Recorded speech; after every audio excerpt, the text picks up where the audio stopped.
What's up, ladies and gentlemen? We're back with another Xibalba dev stream. I told you I'd be back in 2 days, and here I am. Not even 3. So we are on the third Xibalba dev stream, so there is that for your 3. I see we have Shirk in the chat. What's up, homie?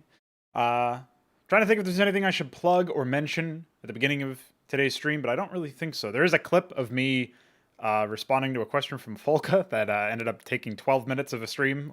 It's actually more. It's just a cut-down version, so you can check that clip out if you haven't seen it already. But beyond that, we got 3 chat messages already too. That's a lot of threes, dude. There's some threes going around. So what did I do yesterday? Because I did do some stuff yesterday and I wasn't streaming yesterday. And that was the 3rd of August, which is another 3. So yesterday, Knight of the Realm, Alexander, he goes by many names, not 3 names, just 2. Yeah, there you go. Folka asks good questions. Cited Folka, an unbiased source. What's up, homie? So we got ourselves some visual concepts taken care of for the Makral Das, specifically Makral on mech stuff. So Knight of the Realm is doing concept art, and he was basically, we were like talking back and forth about some of the ideas for that. So that actually extended into today as well, but we started it yesterday, so that was cool. I did some very quick, rough cut main menu concepts. I'm not going to show them here, but I at least got them started to plan imagining how players would navigate the menus and stuff. Which isn't really that massively important compared to some of the other stuff that I probably could have done with that time, but it's okay because I did it. And then I wrote out some Dreamhold game flow, which we'll go over here at the beginning of the stream.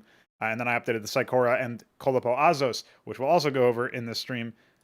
And I guess we can do that now. So, game flow, also there were some small updates to the Cosmonarchy game flow as a result of me doing the Dreamhold game flow. The thing is, Dreamhold is obviously a very different game entirely in terms of how players are engaging with it, but it's kind of taking place in the same type of battlefield. So it's a very different way to try to describe something, right? If you had to describe an RTS, you would just use other RTS games, but I don't really know if there has been a comparable game, and I'm not saying that as a way to like, we're innovators. It's more like, I actually genuinely cannot think of any games that operated like that. I'm sure there are some that could be reasonable comparisons, but like right now, the most I can think of is like if you had a WASD, like a twin stick roguelike that had RTS scale, but you were controlling just a hero, so it was kind of like a MOBA in that space. See, I'm like blending multiple genres in that sense, and there's also gear, but there's no scaling systems like leveling up or whatever, because that we're avoiding the ridiculousness that comes with scaling systems and having like these abstract, like, oh, you're stronger, but so are your enemies, so there's not even a point to leveling up, that sort of thing. So yeah, exactly, Kian. It probably only existed in custom apps if it ever did exist. But basically, we're trying to make I'm sure there's like a term for this. I guess I'm not sure, but I would hope that there's a term for this, because it seems like an area where there's a lot of potential, where you can literally be, it's like tapping into every kid's fantasy of being like an epic Jim Raynor Marine or something. Be like, I want to be epic, but I also want epic scale, but I want to be just one guy and be epic. And it's in many ways, it's the super soldier fantasy, actually, from the games like Halo or whatever, where you're playing like an FPS and you're epic, but it's about precision, it's about timing, and it's about like understanding, like game knowledge and stuff, game sense, how long certain effects last and whatnot.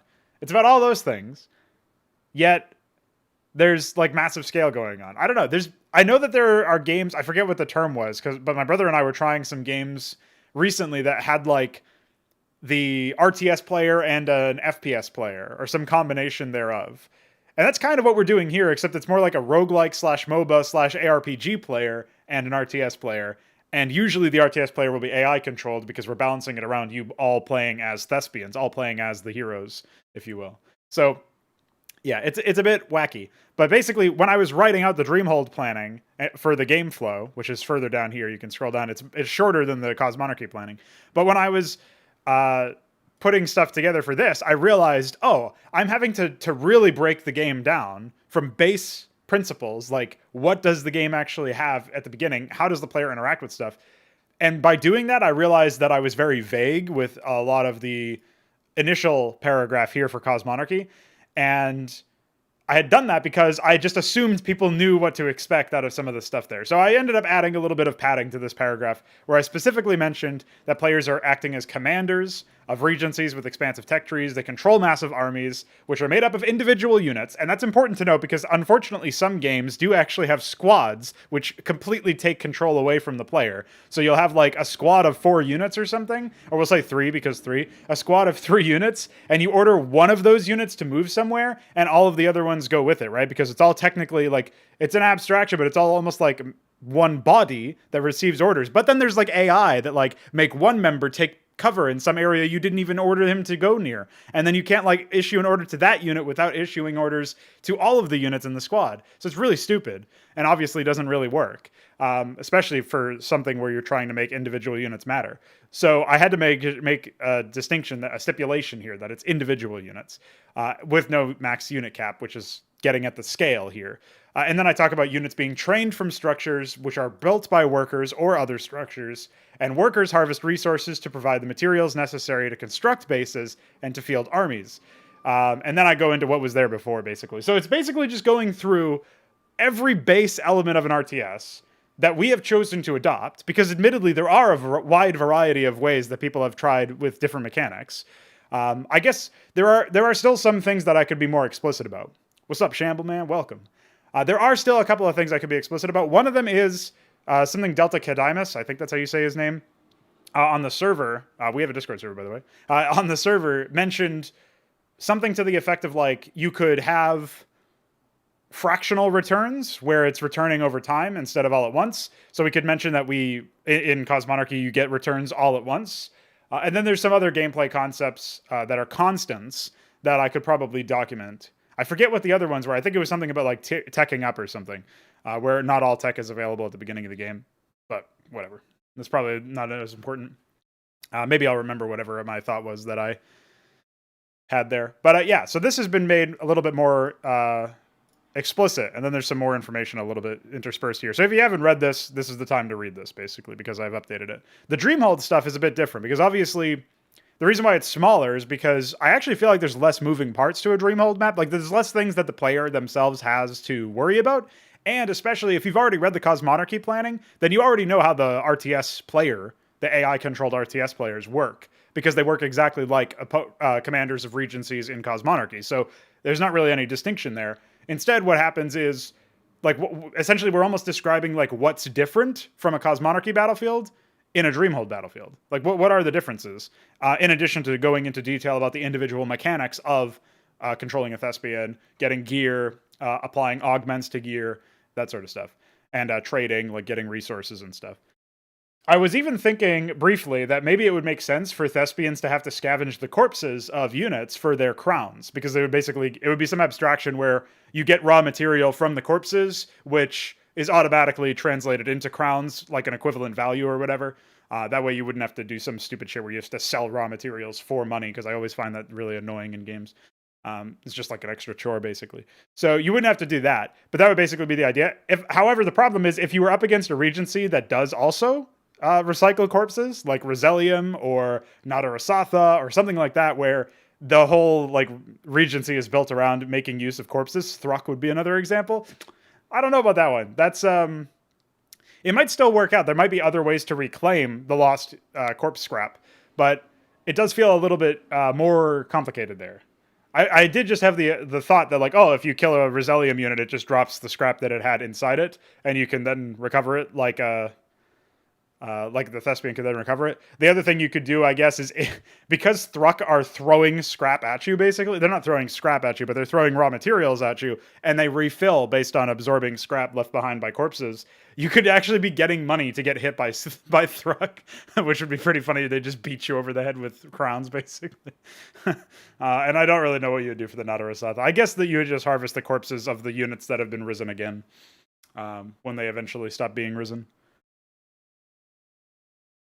These are some of the things I've been thinking about anyway.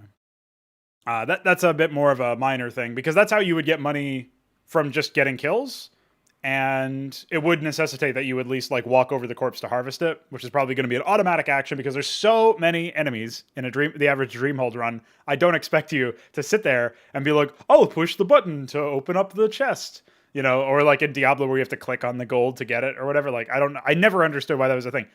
The only reason why it would ever be a thing is like, if you wanted to move somewhere, but you didn't want to take the resources, which then I can kind of understand. But maybe it should just be a toggle where it's like you toggle auto pickup after a fight because you have enough money and you want your allies to get some, and then you toggle it back on when you want it or something. That way you wouldn't like have to be like chore clicking on shit manually to pick up stuff, which would obviously be pretty dumb. Anyway, that aside, so we have done some documentation. You can read this if you want.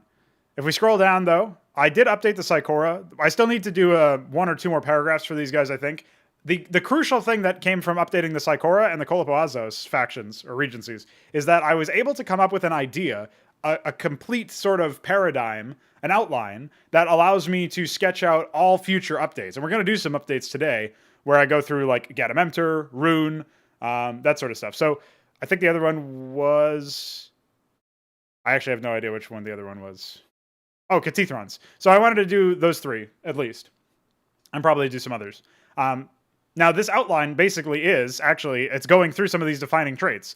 So I've broken down the outline to the introduction to the Regency, the species, whatever they're doing, maybe some of their history, some lore that allows you to get grounded into the concept and kind of introduces some of the core elements of it.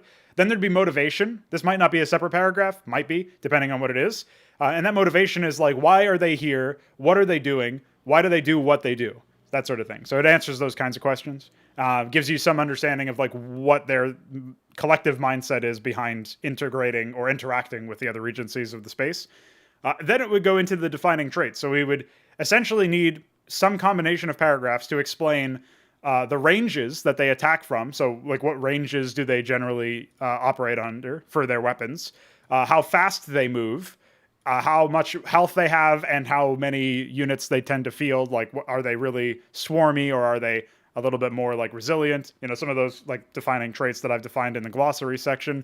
And then their play style and their tech style. So essentially like going into detail with the paragraphs of, and sometimes it's one paragraph per trait, but sometimes I combine them, like it really depends. Usually I think a couple of them are combined. And the idea is that we're basically going into detail about how they operate. And then we could talk about their tech tree. We could talk about the way that they construct stuff, the way that they tech up, crucially, and some of the we may maybe go into more detail about the playstyle. And it closes with a wrap up that basically just like gives you a little bit of flavor to the race. It's almost like restating the thesis in a way of what the introductory paragraph was. So the one that really most demonstrates this are the Kolopoazos, where I actually can't even show the whole thing on stream or on one screen, even if I full screen. That's how much I wrote for these guys, although it comes pretty close. So these guys have an introduction, motivation.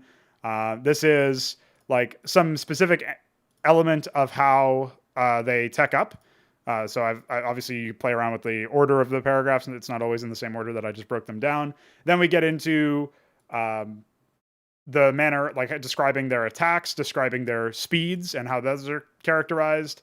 We talk about their fragility versus their resilience and how they justify the lively trait. Then we go through mystical and cosmic, and then we go through the wrap up. So there you go. What's up, Knight of the Realm? Cross map plasma artillery. Dude, you have no idea, except you probably do because you probably read some of that. But you get the idea.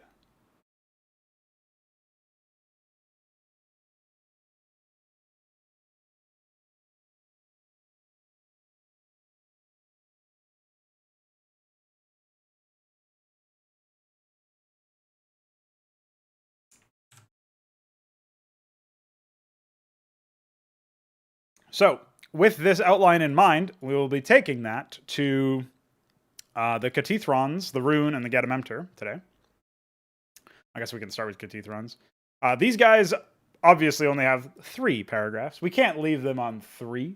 That's not possible. It's just not reasonable. This will also help me to define their tech tree as well. So we know we need their construction style.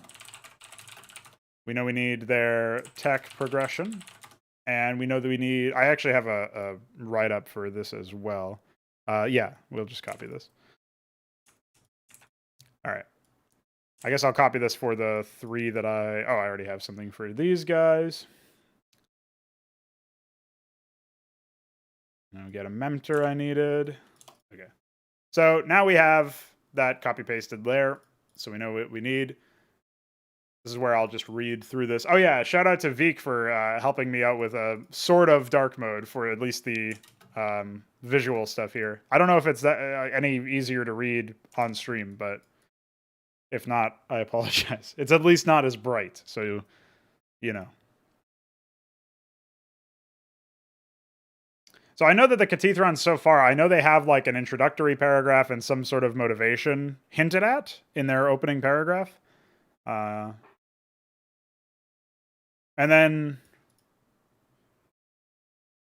I feel like this is a pretty good wrap-up paragraph at the end. Now, we have to figure out what this actually has. Brilliant arcs of light. So this is a little bit of their visual description. This kind of usually goes through...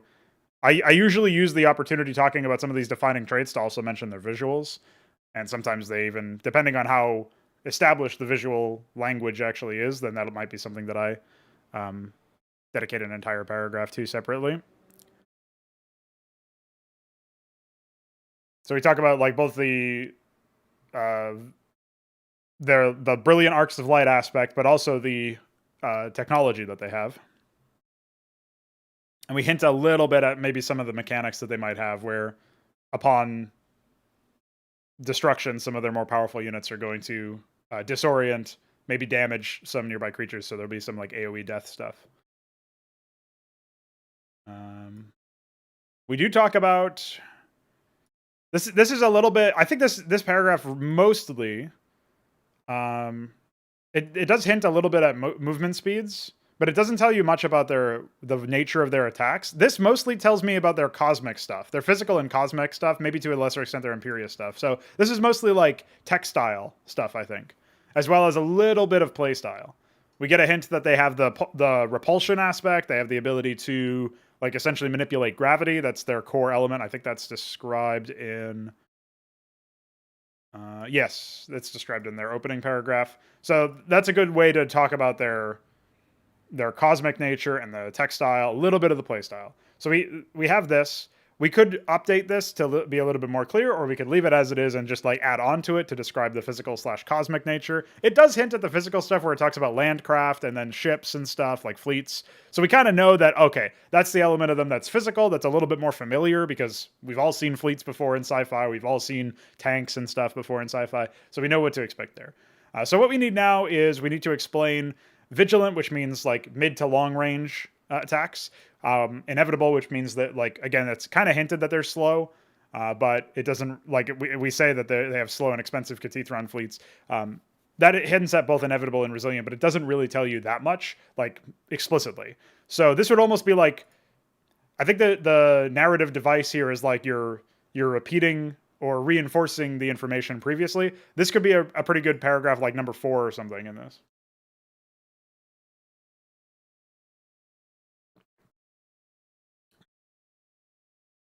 Xibalba is my original sci-fi universe where the games Cosmonarchy and Dreamhold take place in. So it is a part of... it's basically the setting for my games. For the Frauds Club games.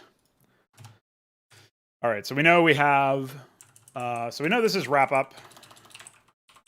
We don't really need to worry about that. We know this is like tech style, bit of play style. We know we need movement.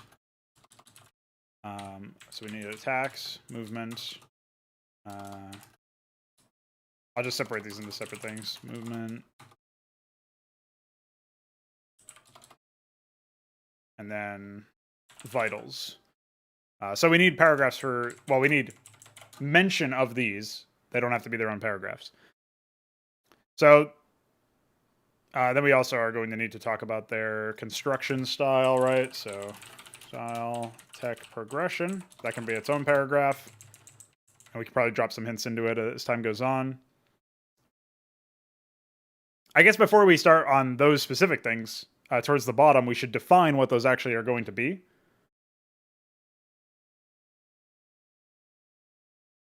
Hell yeah, dude. I think some of the concepts in here, I can't speak to how original they are in terms of, or how unique they are, I'll say. They're all original in the sense that I did come up with them all.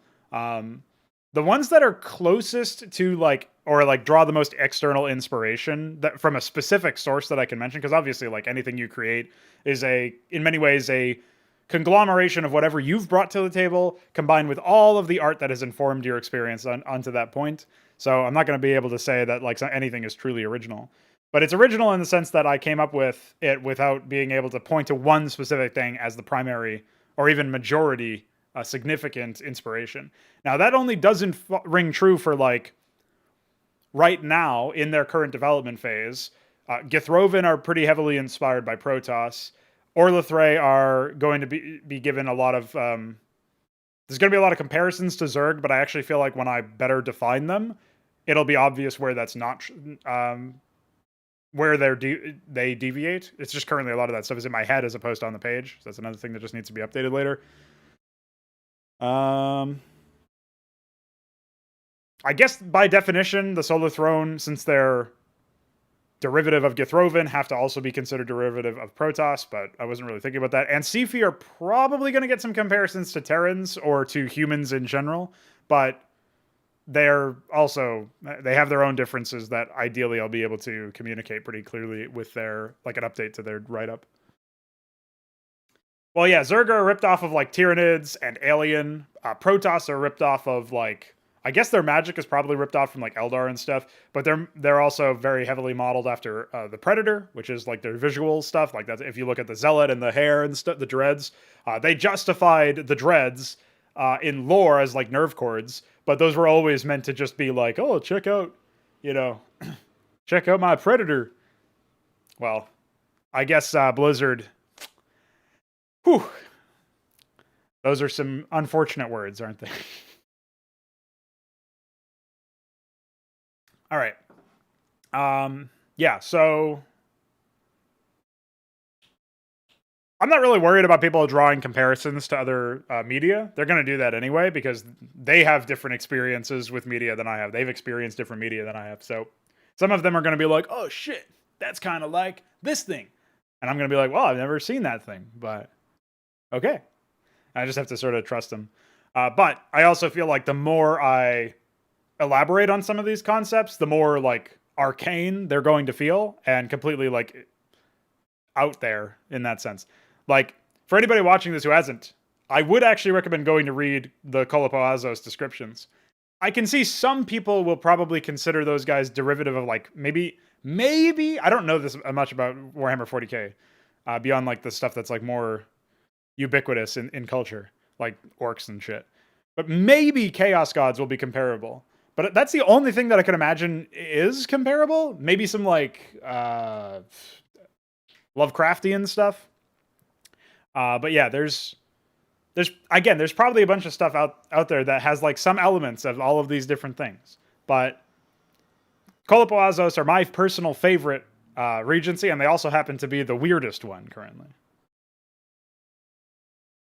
What's wrong with ripping off things? If you rip off something, so the language implies a, what do you call it? The language implies a value judgment. If you're ripping something off, it's kind of like saying you're a sellout in more economic terms, where you've decided that you have like creative freedom, but you spend it trying to make money instead of trying to push the envelope and create something new. Ripping off is like the conceptual equivalent to selling out. So I wouldn't say like there's obvious things wrong with that because you're not doing anything original. You're just copying without any understanding maybe of how the original thing worked. That's where you get cargo culting. Or even if you do have understanding of it, that is almost more damning because you can't claim ignorance. You're literally just copy pasting, which is what I imagine a lot of the Blizzard stuff was. Because they literally wanted to make a Warhammer 40k game and were denied access to the license, therefore they made StarCraft. That's very much a ripoff. Like Tyranids straight up were ripped off for Zerg. A lot of the Zerg stuff. Yeah, Beaver describes yoinking and twisting. I haven't heard of that concept. That's not a bad idea of like phrasing it though. If you frame it such as you are taking a bit from this and a bit from that, and you're finding a way to work it in organically, that's a way to make your concept more original, more unique, In actuality, it may just very well be that you took some from this thing and some from that thing, which is kind of what happened with Zerg to an extent, where they took some from Alien and some from Warhammer 40k Tyranid. But the problem is that their definition of some was like most of the concept. They didn't really bring much originality to it. So I guess the most original thing that they brought to it was probably Kerrigan, in which case their original content was terrible. So, you know, but that's just how it is.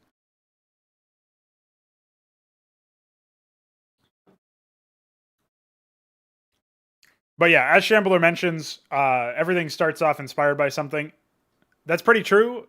You don't create in a vacuum. You've done a lot of you've had a lot of time as a consumer, as a player of video games, or a reader of books, or a watcher of movies, right? In the audience, you spend more time in the audience initially than you do in the creator's booth, if you will.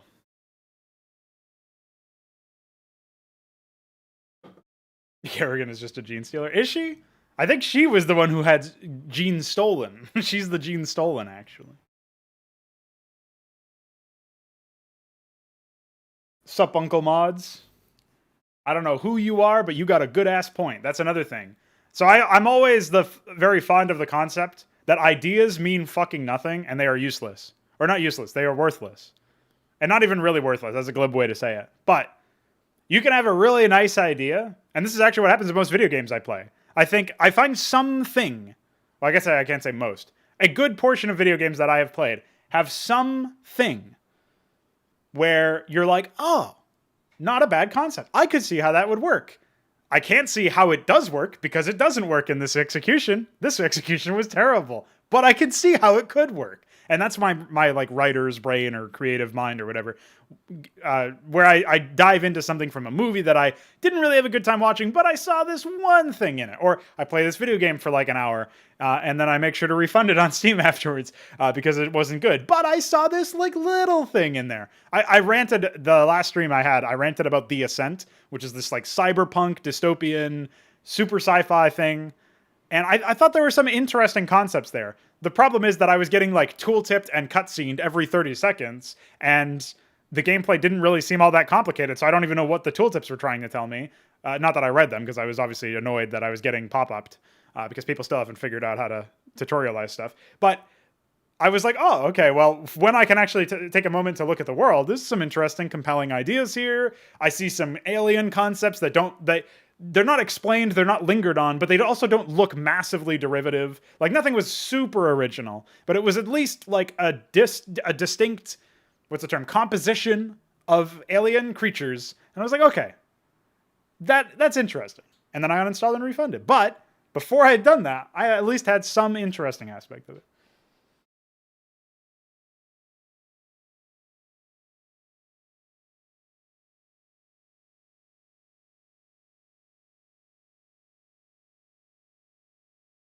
Gene owned. I can agree with that. I'm a bit on the fence about the construction style of the Cathethrons. These guys are meant to be like able to manipulate gravity, right? I kind of want to work that into their lore, or their like, I want to work that in beyond the ability of. Okay, here's an idea that's not even related to the construction yet, but I do want to work in the idea of manipulating gravity beyond simply, oh, some units can push or pull you. Or whatever. I like the idea. I've got a couple ideas downstream of this, actually.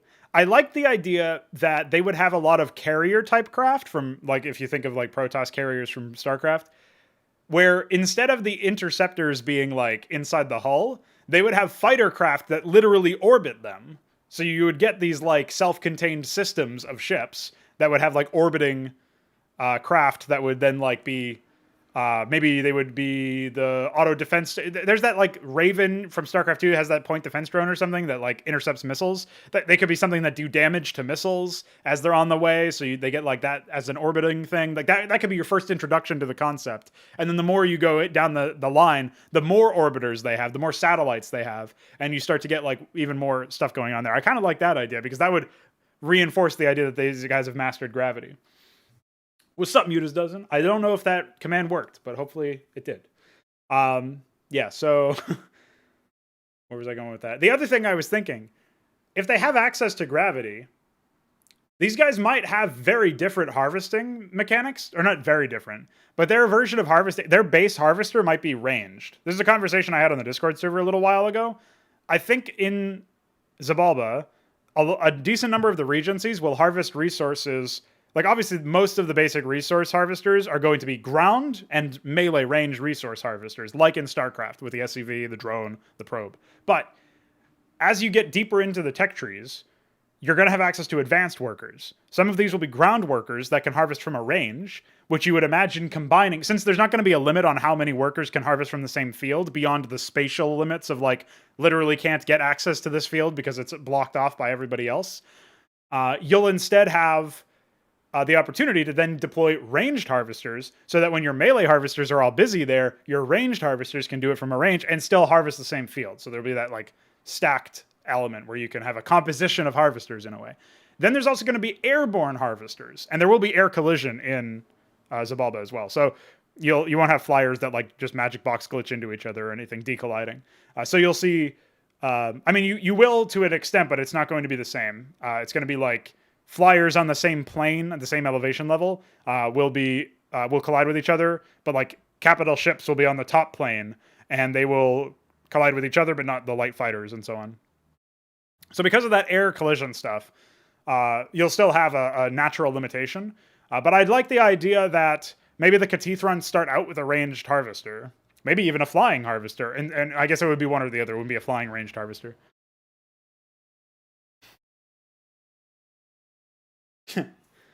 Well, the idea is that they have this sort of like gravity. If they have this sort of like mastery of gravity, I feel like they would probably be able to, in addition to the land-based harvesters that they would probably start out with, because I think any faction, any regency starting out with flying harvesters is probably pretty bad because of the fact that that means that they are untargetable by melee units. And if you imagine, like, if you abstract this back to StarCraft, which I'm going to go back to a lot for comparison, since that's where we're coming from, is this Brood War mod. I just imagine, like, rushing in with a bunch of Zerglings and seeing my opponent is playing Cathethrons and has flying workers, and I'm like, oh, I guess I can't harass his economy. I didn't build an air attacking unit. So yeah, I don't think that really makes any sense in the early game, just for parity across all regencies. We'll probably instead just have it be a ranged harvester. But yeah, it's kind of, let's see. The thing about the Cathethrons is that they are, I haven't 100% nailed down their exact power specifications yet. Because I was thinking, so I had this thought.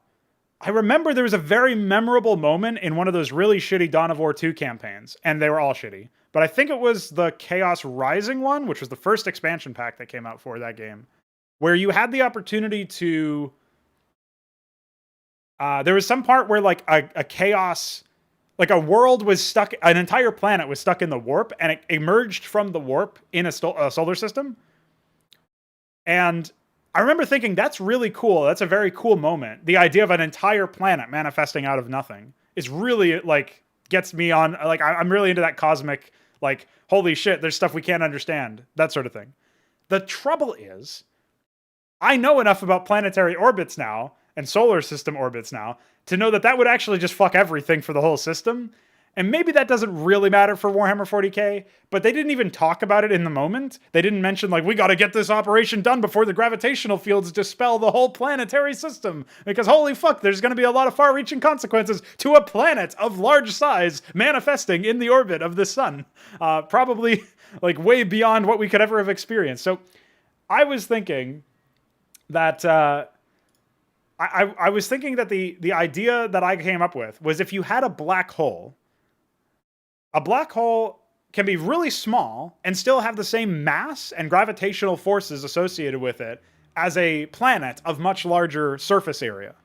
And I was thinking that if these guys manipulated enough physical law, they could probably, like, either reach into the black hole somehow and pull out a planet, or, like, invert it into a planetary massive somehow. Like, again, I don't know how the fuck you would justify how it works on a scientific level. But I at least know that if you accept whatever bullshit sci-fi premise I throw at you and say, okay, this black hole was just replaced with a planet of equivalent mass, you wouldn't destabilize any orbits.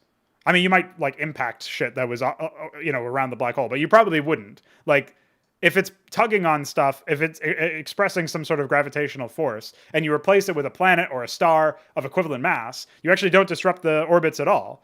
At least, allegedly, as far as we understand currently. So I like the idea of the Cathethrons, or maybe some other regency that has hitherto been undocumented, literally being able to like replace bodies, planets with black holes, and vice versa. It's somehow. I don't really know how the fuck that would work, but I do like the idea of that being one way that they emerge into the field, is like there's a black hole in like the outer orbit or something, and it gets replaced with a planet.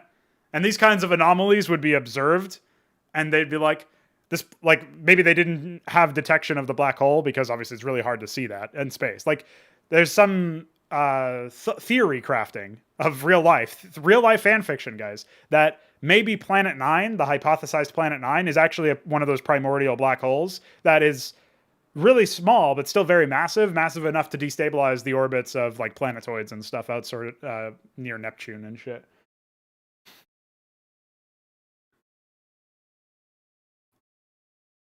So there's the idea anyway that you could, like, it's really hard to find it. You're looking for like the tiniest needle in the largest haystack, basically, to use an imperfect analogy. So maybe they wouldn't know that the black hole was there, but suddenly it would, like a planet would take its place and still have the same orbit, still have the same gravitational pull. And that would almost be like an omen of the Cathethrons arriving. I don't think you could really show that in game, but it could be really cool to see like in a cutscene or something.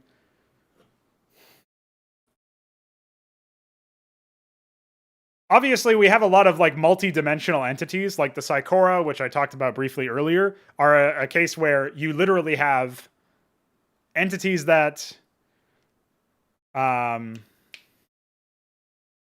so you have a case where these entities aren't actually from this reality at all, but they come in through their own dimensional gate technology that, and they exist in essentially a lower plane of existence where they have to give up part of themselves because they're extra dimensional entities. They come from a reality with more dimensions than ours. So they come in, they exist in a place of suffering, a state of suffering, basically, because they can't be their whole selves.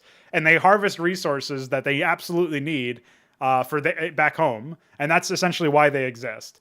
Now, when I mentioned this, I think it was Hoopthrower mentioned that there was like some sci-fi book that actually deals with a similar premise. So I might have to read that to see what was going on there. We have a lot of extra dimensional shit that can't be explained and stuff that's just like, what the fuck, that's weird. And I understand that will probably turn some people off because like, oh, they're more into the hard sci-fi camp or whatever.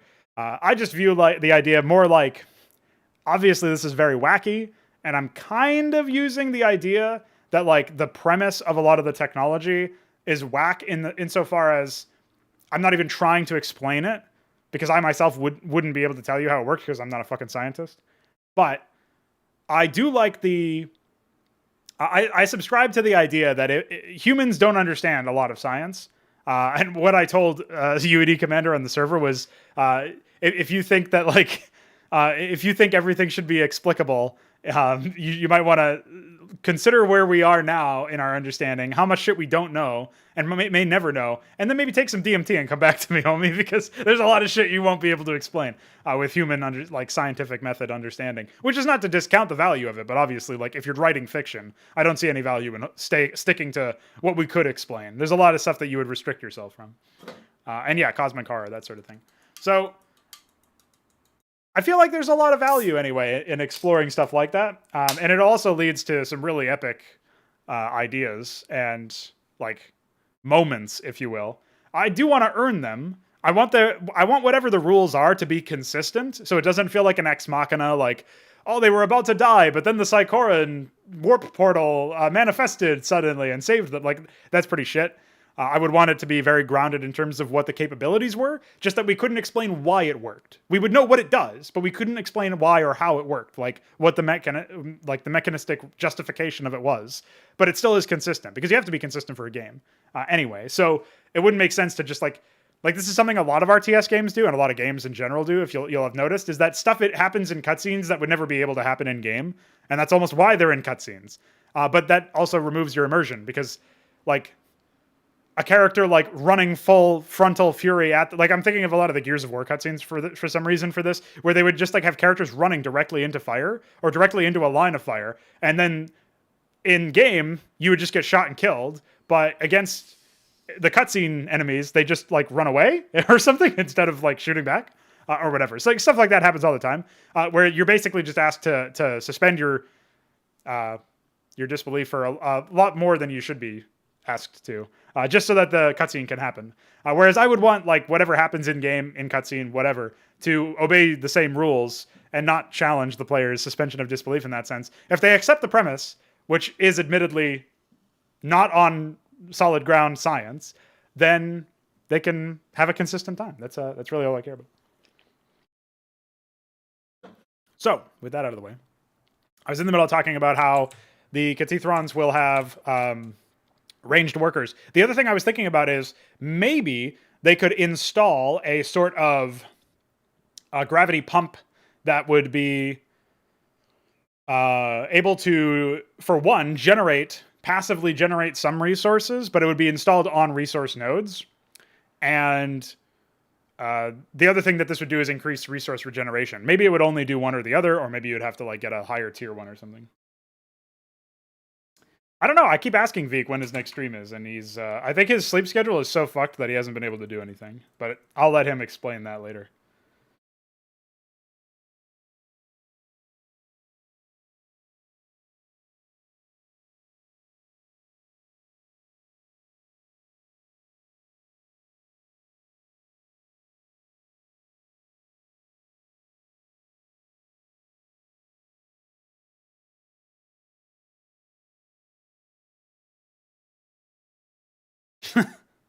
Owned.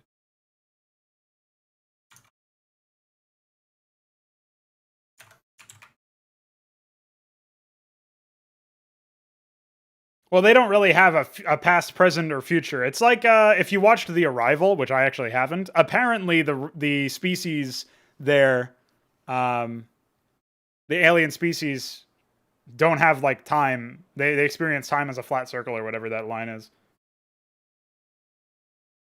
But basically, like, they don't really have a past, present, or future. They don't communicate. Like they don't really like their communication is just ending your existence or not. But because they experience everything at once, it's to them everything that's going to happen to them has already happened to them, while also not having happened yet. It's a very weird thing. Obviously, it sounds very like what is it? There's a term for this when shit sounds stupid and unfounded and woo-woo? Is that the term? There's some term for it where it's like it sounds like too hippie or whatever. Anyway, that's basically them. So they don't actually have any like emotional investment or whatever in what's happening. Not that I don't even really know if they're going to be fully conscious entities. They might just be weapons of war used by some grand like Type 69 civilization. But it doesn't really matter because what mostly matters here is the fact that they do manifest onto the into solar conflicts.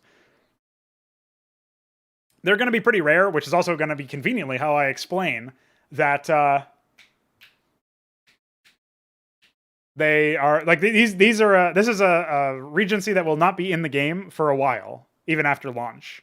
So that'll be how I explain it. Like, oh, we didn't get to grand conflict yet. So that's why the Cathethrons didn't show up. But now we have. So there you go. I don't need to build in explanations for why they're not there. I think most people will understand the meta aspect of they're not done yet. But I do like the idea of like having an in-universe explanation for why like, you know, X number of events occurred with only just a couple of regencies being involved. And then like suddenly more of them started showing up and the pool grows.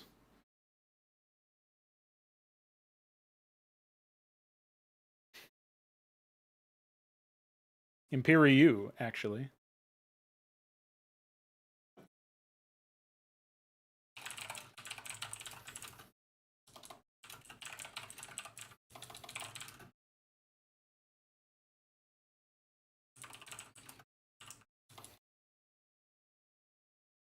The other thing is, because these guys are going to have such expensive units, I don't know if they need some other mechanism for generating resources, but I probably won't do that. Right now, the only confirmed way to generate resources outside of harvesting resources and maybe getting stronghold rewards for destroying upstart strongholds is playing as the Kolopoazos and driving enemies mad.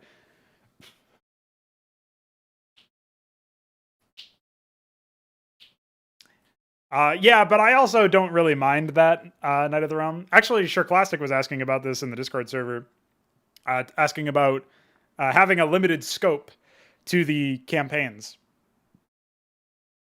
And I think basically the early campaigns especially are just going to include like, I mean, you might not even see all of the different regencies. Like the tutorial campaign is Ansifi.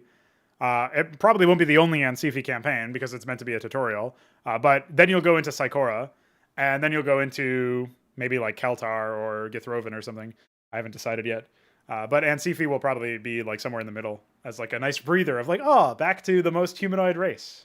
Okay, most human-like race, I should say. But in the Ansifi tutorial campaign, you'll actually only be fighting Ansifi and then maybe one other regency because it's sort of like really taking its time so that like it can make sure that you don't have to worry about as much of an information, what do you call it, information overload, where like my basic idea is the first mission is I already know it's going to be set on like an ice planet and you'll be a rookie commander who's just graduated from the academy or something like that. You know, something like that's a pretty common trope.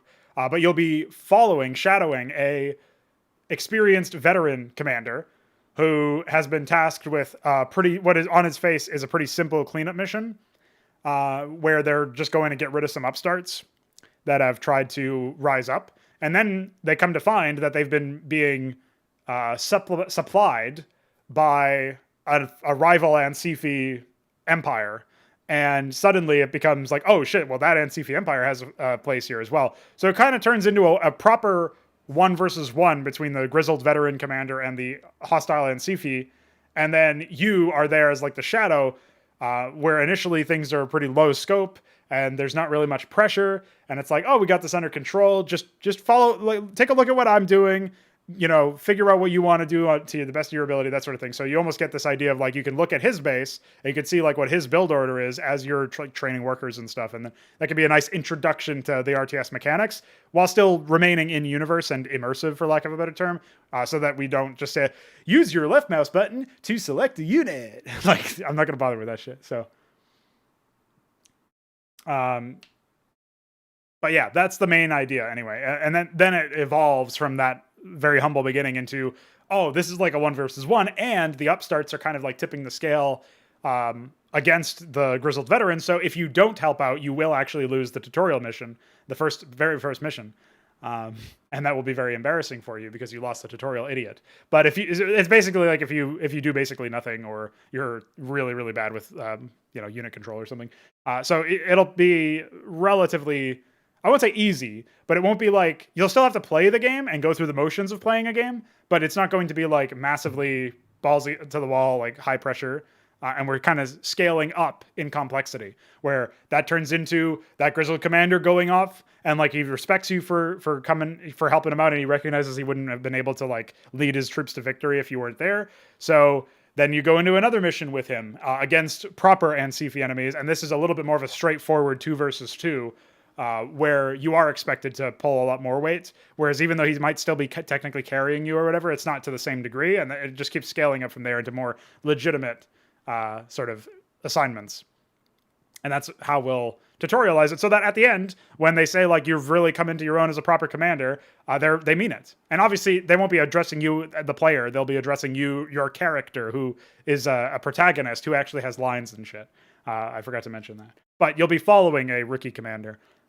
As opposed to being a viewport, because viewports are lame. Mackerel DOS mechs are mostly going to be using kinetics. Maybe some of them will be using missiles, so sort of like the Goliath or whatever. But for that one, since it's going to have like an actual rifle, it will be firing slugs, that sort of stuff.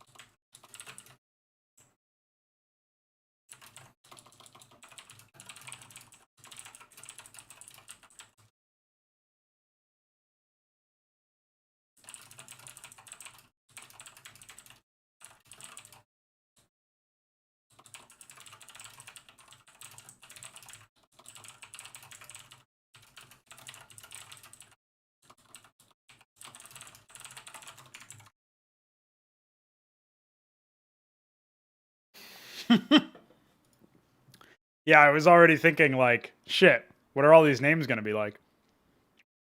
I think I still will keep the race prefix. It'll be exceptionally useful for new players. All of the visuals are meant to be very cohesive.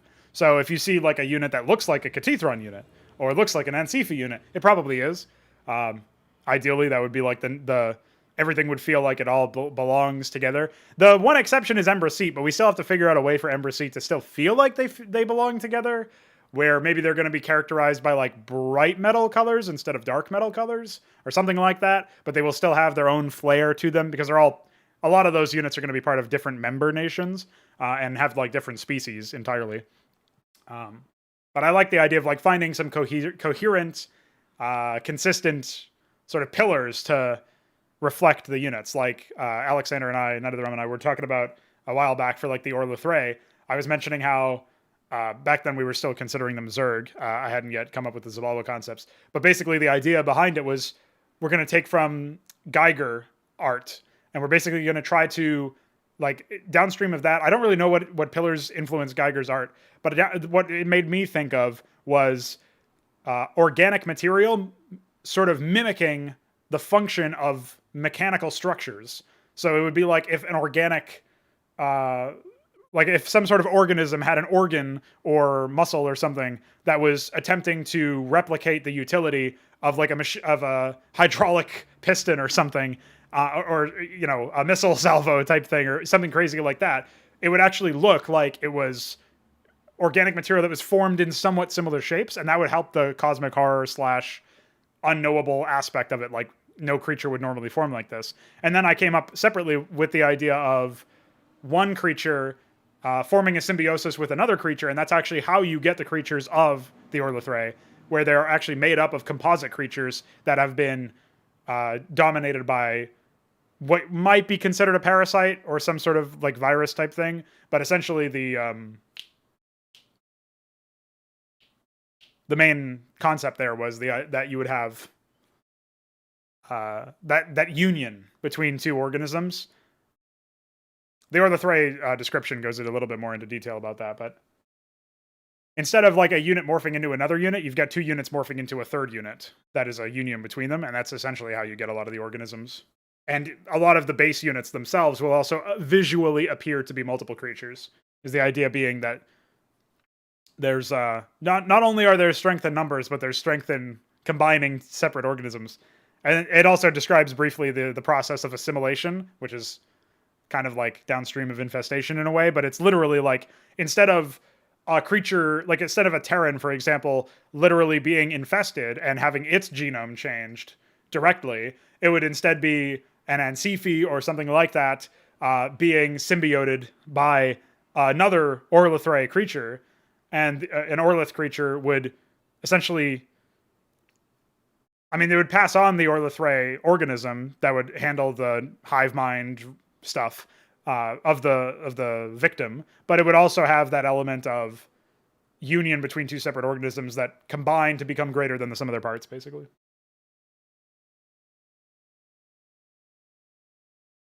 Yeah, I really like the Cathrosta lore, the way that was coming to to fruition. I'm sure you seem to be somewhat critical of your own art, which is obviously a good sign anyway, even if I might be a little bit more like, wow, because I don't know as much about like the material. It's the same thing when Veek is like showing me some new code or something, and I'm like, wow, that's cool. And he's like, yeah, but it needs to be like revamped and completely redone, and I have to apply what I've learned and stuff like that. That doesn't happen as often, but it does happen sometimes. And I'm just like, I will trust your judgment because I am not informed enough to come to a proper conclusion in most cases.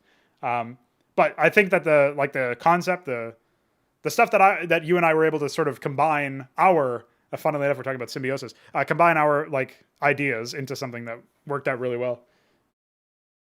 I didn't know that about Tyranids, but it's actually kind of similar. Not really similar in this case, but the Cathrasta lore has this giant cannon atop it, and the cannon is a separate organism, and the creature that's walking around with the cannon on it is a separate organism. So like those two separate organisms are like an example of this enormous like artillery unit, basically.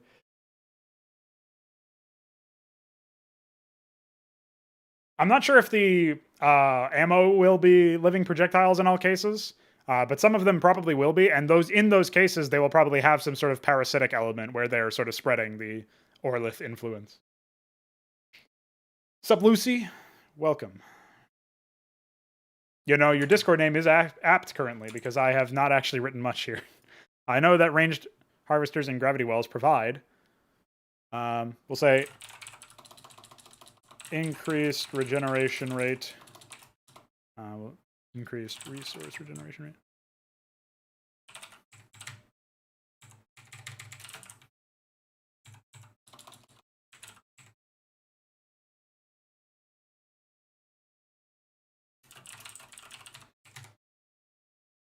Okay, so I just wanted to document that stuff. Maybe their workers also will just generally harvest resources at a different rate. I actually want to experiment. So this is something StarCraft never did, probably for good reason. At least they never did it deliberately, but they never did like deliberate imbalances between harvesting in terms of like this unit will move faster or slower or whatever. I'm not sure how disparate some of that stuff will be, but if you're going to have a ranged harvester, it's probably going to move slower. So, especially if that's your base harvester. And the Cathethrons are kind of, the whole idea is that they move slow, but they're just inevitable. Like you can't stop them. So that's kind of their whole concept. So with that in mind, the idea that even their workers move slower than other workers, but can harvest from a range to offset some of that, I think would make total sense. Maybe they would even deposit it from a range. I don't know. But there's a couple of ideas here. Oh, that was another thing that I had the idea for, which was maybe there would be... there's going to be a lot of like resource depot support structures where you can drop off resources to different structures that are not town centers. And really town centers are going to be quantified by able to produce workers and able to be, resource drop-offs or whatever. I like the idea of them of the what do you call it? Of the Cathethrons specifically having some sort of structure that you can deposit resources in from much farther distances around it because it literally gravity wells them in. So it's like you would build these to increase the resource drop-off efficiency of your units. And I think that would be pretty neat anyway.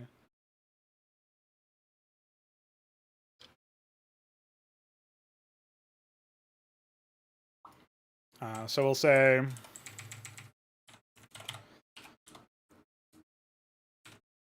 utility depots that collect resources from farther distances. I think that makes sense. That it kind of has that sort of natural synergy with the Cathethrons moving slower. So I think that makes a lot of sense.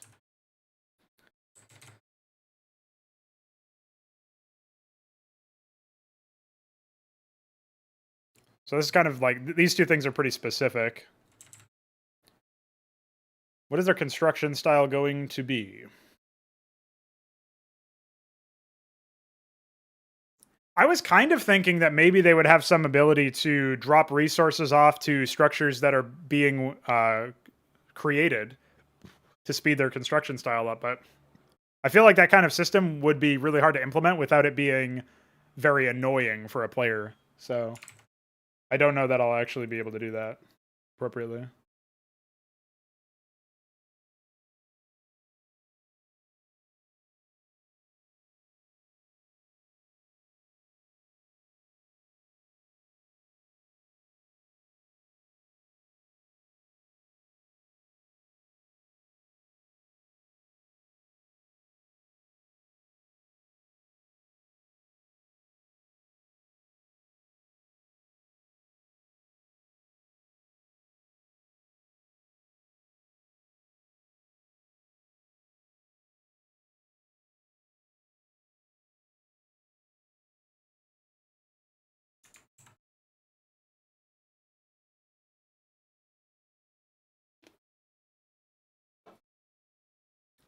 Yeah, I do have a bit of a hesitation to do self construction because I have this for.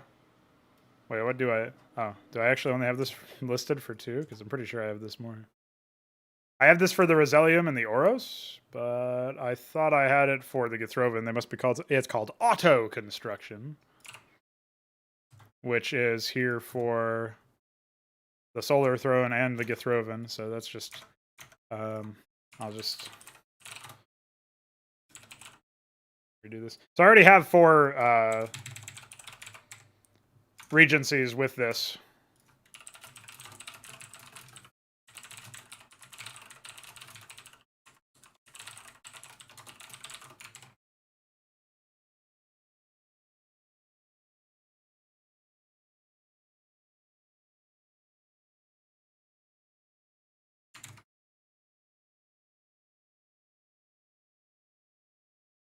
Yeah, I do like the idea that they would basically just be feeding some of their gravity manipulating technology the resources necessary to manifest both units and structures, and that might be a way where this these guys might actually have like structures that. All right, here's an idea.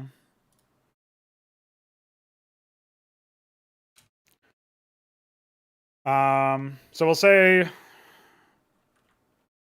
units and structures are emerge from singularities that with gravity, let's see, manipulation,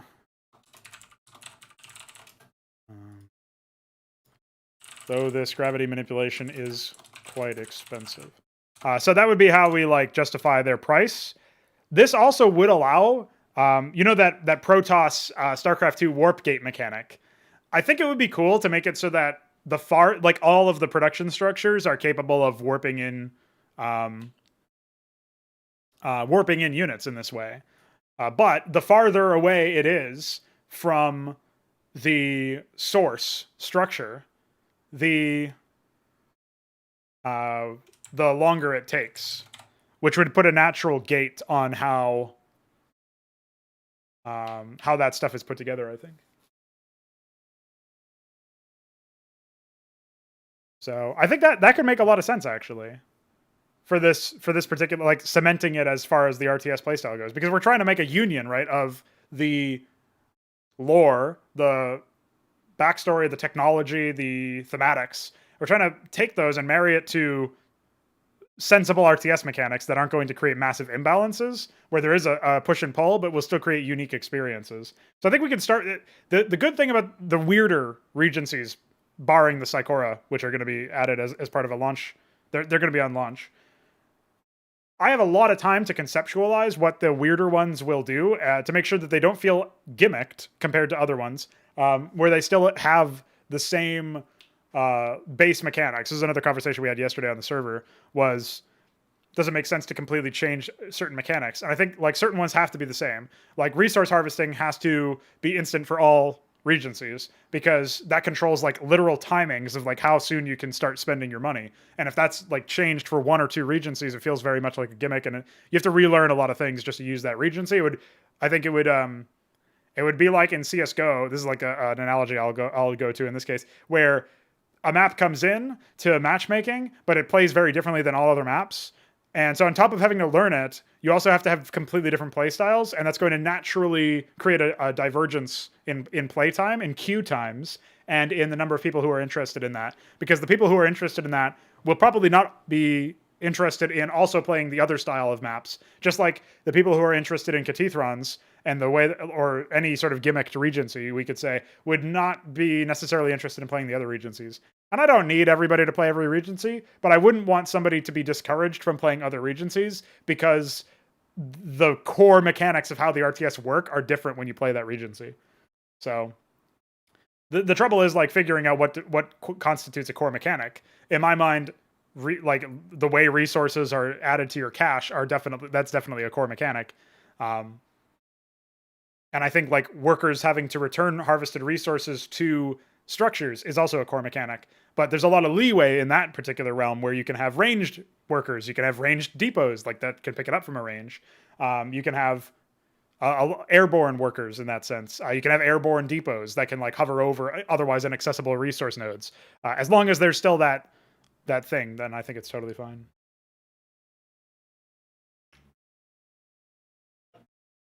Also, I should mention that we're not going to have.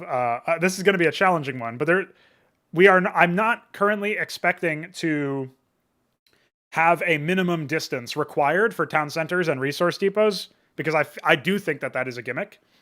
The reason for it is because resources are considered like if you could build right up next to it, then the fact that your workers don't have to return to it means that you need less overall workers there, which in other RTS games that have supply and a supply cap would obviously be a massive imbalance.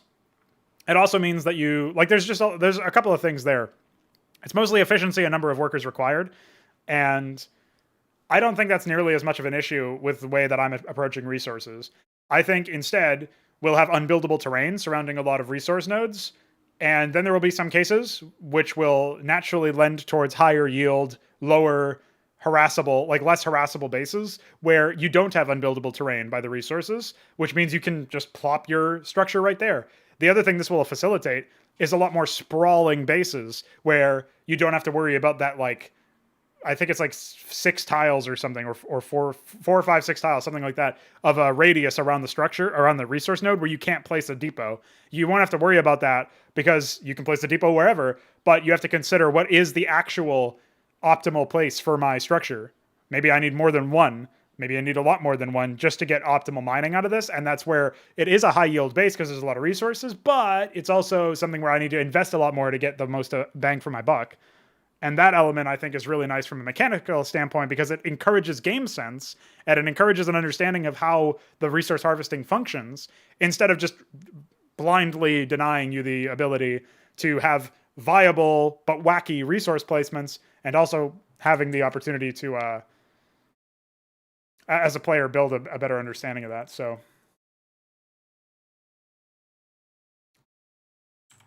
pretty epic.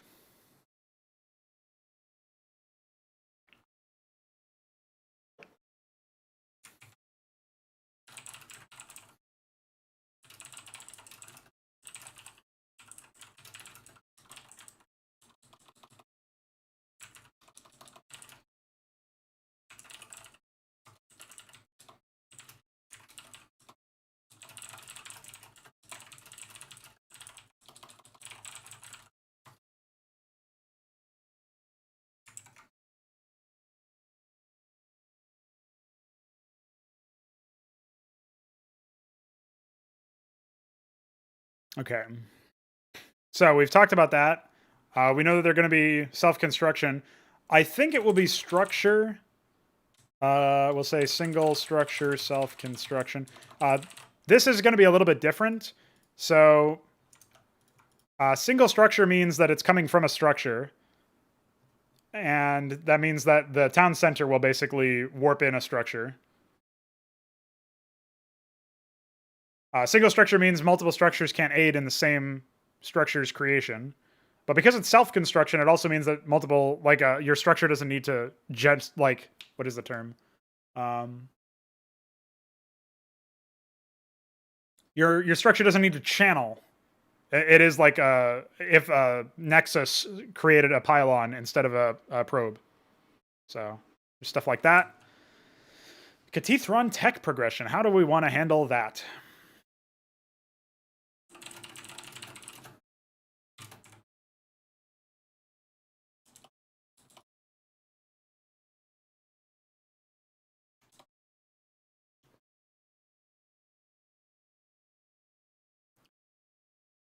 I feel like it could be based around the production structures themselves.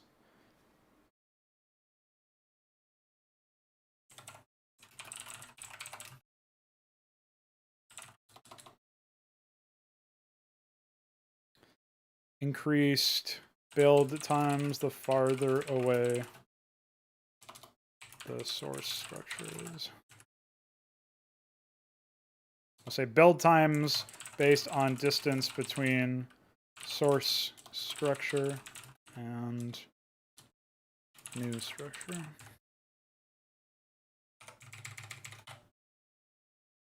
So the tech progression stuff, I don't think these guys will have the conventional style. I think that kind of goes without saying. But will they have anything in particular? I feel like maybe, since their stuff is so expensive, they might be able to borrow a little bit from the Gathrovan style, where instead of having tech requirements, you just have structures that you build. But these guys specifically would probably have production structures that maybe they do unlock them or something. I don't know. Yeah, so the cost being the barrier is exactly what the Githrovans have. I feel like I can probably just slap that in here now from a conceptual standpoint, and I can come back to it if something more compelling happens, but that does seem like the most natural one for the way that the Cathethrons work. So let me just take a look at the Githrovans. It says, we'll just copy that one here. I'll also add... Wait, what? Oh, and structure.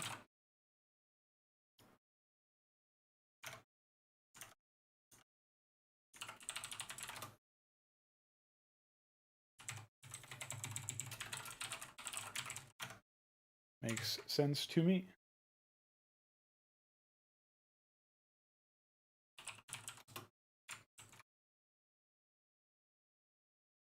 Well, we've got that. We've got a lot of shit going for us now. With the Cathethrons starting to take shape in terms of what I would put in for their tech tree, I'll actually slap this in.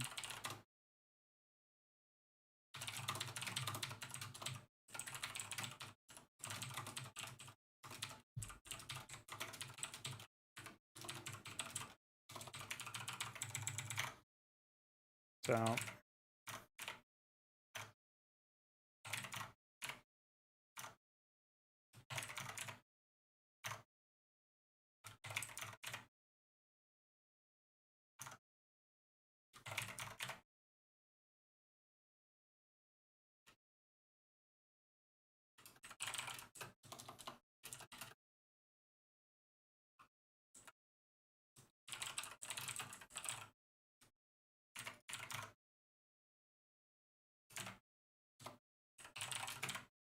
Okay, just wanted to add that little note there. Okay. And we'll probably add a little bit more stuff to the tech tree, like 1 or 2 more lines later on. But I think at this point we can write a little bit more in depth about how the construction and unit training and tech progression stuff has shaped up. The other thing is, I think maybe we would reorder these paragraphs. I don't think it makes as much sense otherwise. This makes sense as like almost a restating of a couple of different elements and then like lingering a bit on the playstyle. So here we'll explain construction, unit training, tech progression, and a little bit of the playstyle so that the little bit of the playstyle in the next paragraph can sort of restate some of that and go into a little bit more detail about that. So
I'm not sure if I already used like great cost.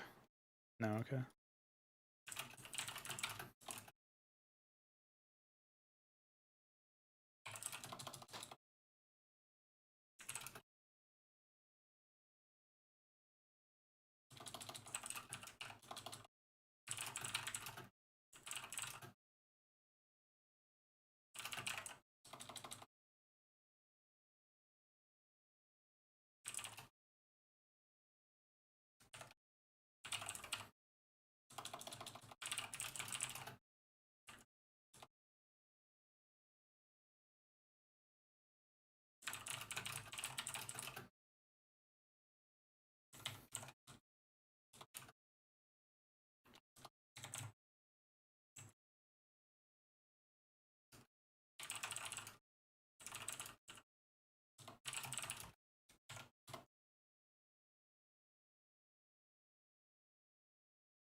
Okay, so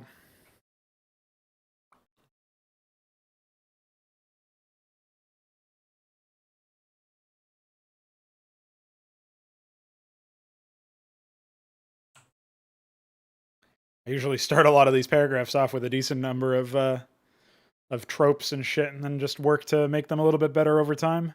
But it definitely, I've written so many paragraphs about these regencies now that I'm starting to notice when I'm like doing the same shit. I'm sure I've used great cost like 10 times. Oh, apparently I've used it at no point. So never mind. Maybe I just overrode all of those. Okay.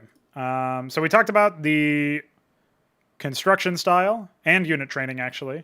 So we just need to talk a bit about tech progression and then a little bit more about play style. So play style is pretty easy. We could just mention that because so much time is required to so much time and resources are required to make this happen. The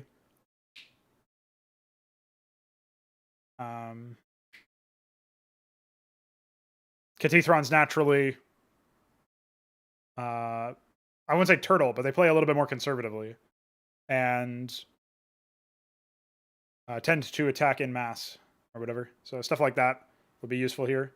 Because basically the Cathethrons are going to favor a lot more frontal assaults, but still have the capacity to attack from multiple angles just because of the fact that they can technically deploy anywhere, even though it's obviously going to take a lot longer the farther away you go. I think when you, I guess we can just throw this in here. This won't go onto the website. But I was thinking of like something like when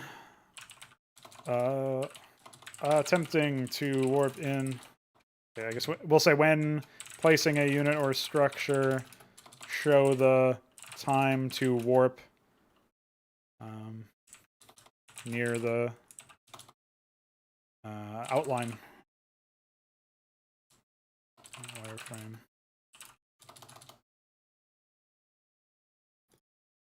That's just some UI stuff for me to remember because I'll probably forget that if I don't write shit like that down. It's very specific. We can also get rid of this since these are all written just for me earlier. Okay. All right.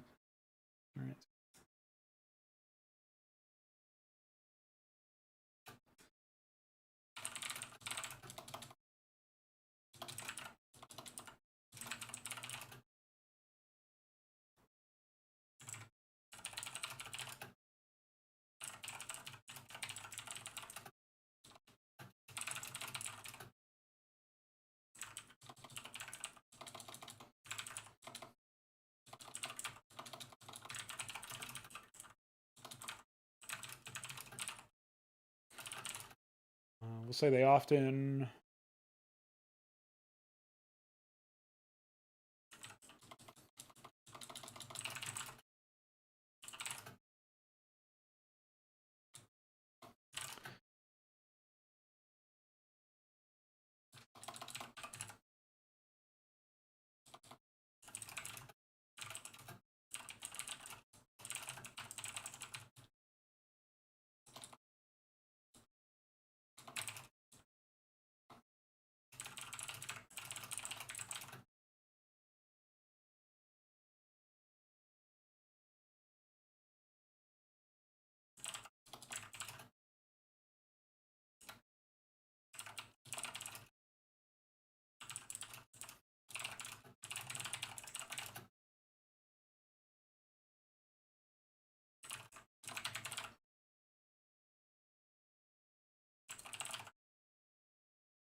Okay, so we talked a bit about their playstyle. The versatility also hints at their tech progression, but it's not really that important because if there was actually something to write about their tech progression, it would be a bit different. But there isn't because they don't actually have any limitations on that. So, yeah. I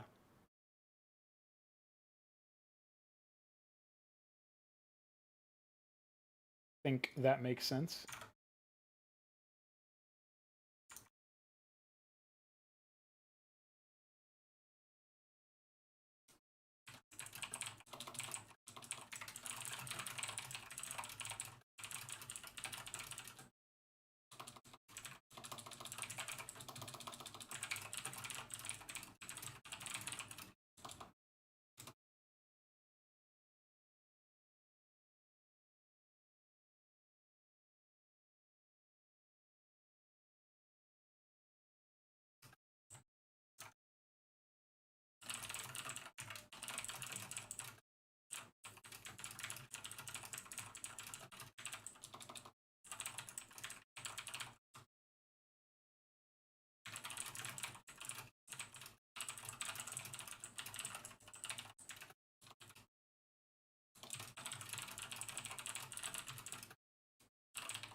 Yeah.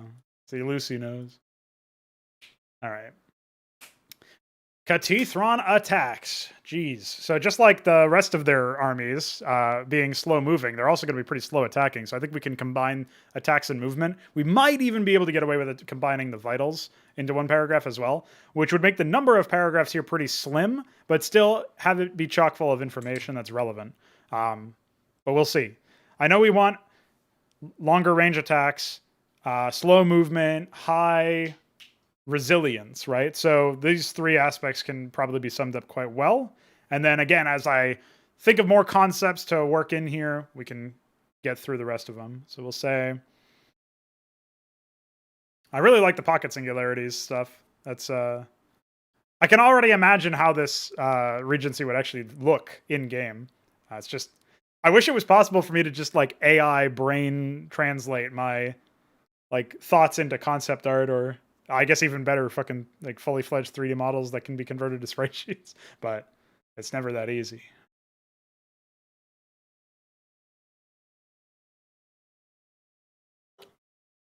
Oh yeah, they'll definitely be able to just straight up like collapse units into singularities. It'll probably be something like, in the interest of fairness, it would probably be something like applying a debuff to a unit, and with every single attack from that that the unit that applies the debuff, they get another stack, which means that it would naturally bias towards higher HP units.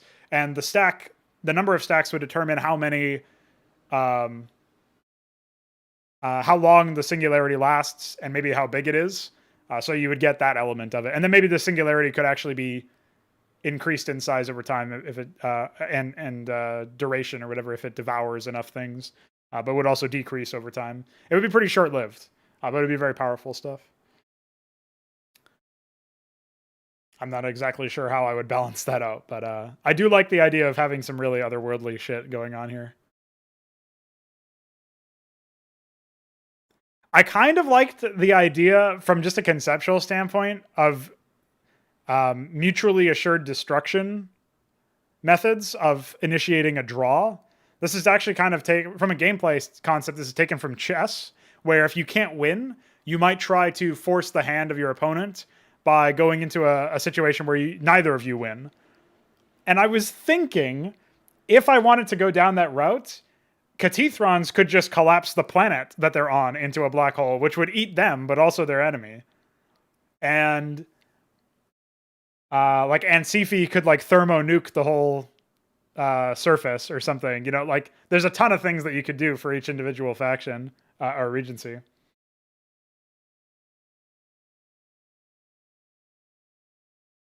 Yeah, that's a good idea too. I'll throw that in the ideas list. I guess I can throw both of those ideas. So like collapsing targets into singularities, inverting, reducing the strength of gravity. I guess we could say increasing / reducing the strength of gravity. Because you might increase the strength of gravity to ground an air unit and make it attackable by ground-only targets, like the inverse of what you just said, which would be pretty cool. But I kind of like the mutually assured destruction concept. I don't know if it would actually feel like it might just feel like a cop-out in game, because I don't know how satisfying that would be. Where it's like, okay, you've decided it's a stalemate, and I'm probably not going to be able to win, but at least I'll take him out with me, and that's very thematic. But I don't know if it feels good to be on the receiving end of that. It would probably take some very careful balancing.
Let's talk a little bit about the projectile speed, but also the fact that we need slow attack speeds or whatever. I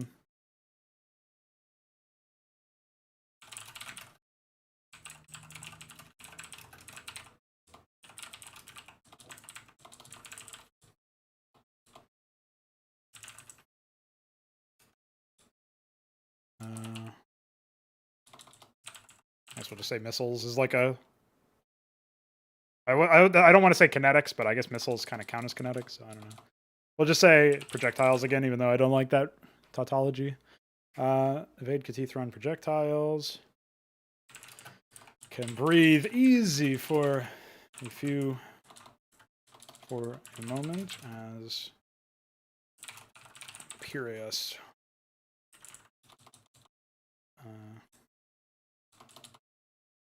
As this Imperious technology requires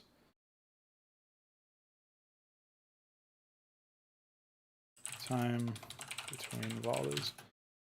We'll just say while such Imperious technology cools down between volleys.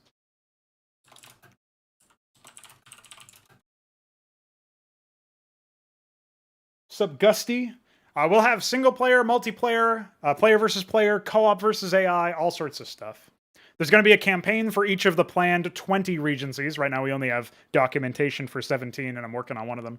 But there's going to be at least 20. We might get more. Depends on how long the game consists on. We'll launch with 6, currently is the plan. But it's an RTS. Although, there's also another game mode within this that we're planning where you play a little bit more like an ARPG or roguelike or something, an action game like that, where you control a single, very powerful character, get gear, augment your gear, and an RTS battle is happening around you where you have an allied commander and a hostile force and stuff. So we'll kind of be working on both of those games in parallel. Right now, the plan is that you'll actually get both games when you buy, like, you'll get access to both of them because they all use the same assets and the same engine, and they have to be the same binary, the same exe, for you to even be able to play as like one player playing the RTS and the other playing the hero type thing. So that will be a separate game mode, but you'll be able to access it from the same exe, the same game, if you will. And yeah. But yeah, that's the plan anyway.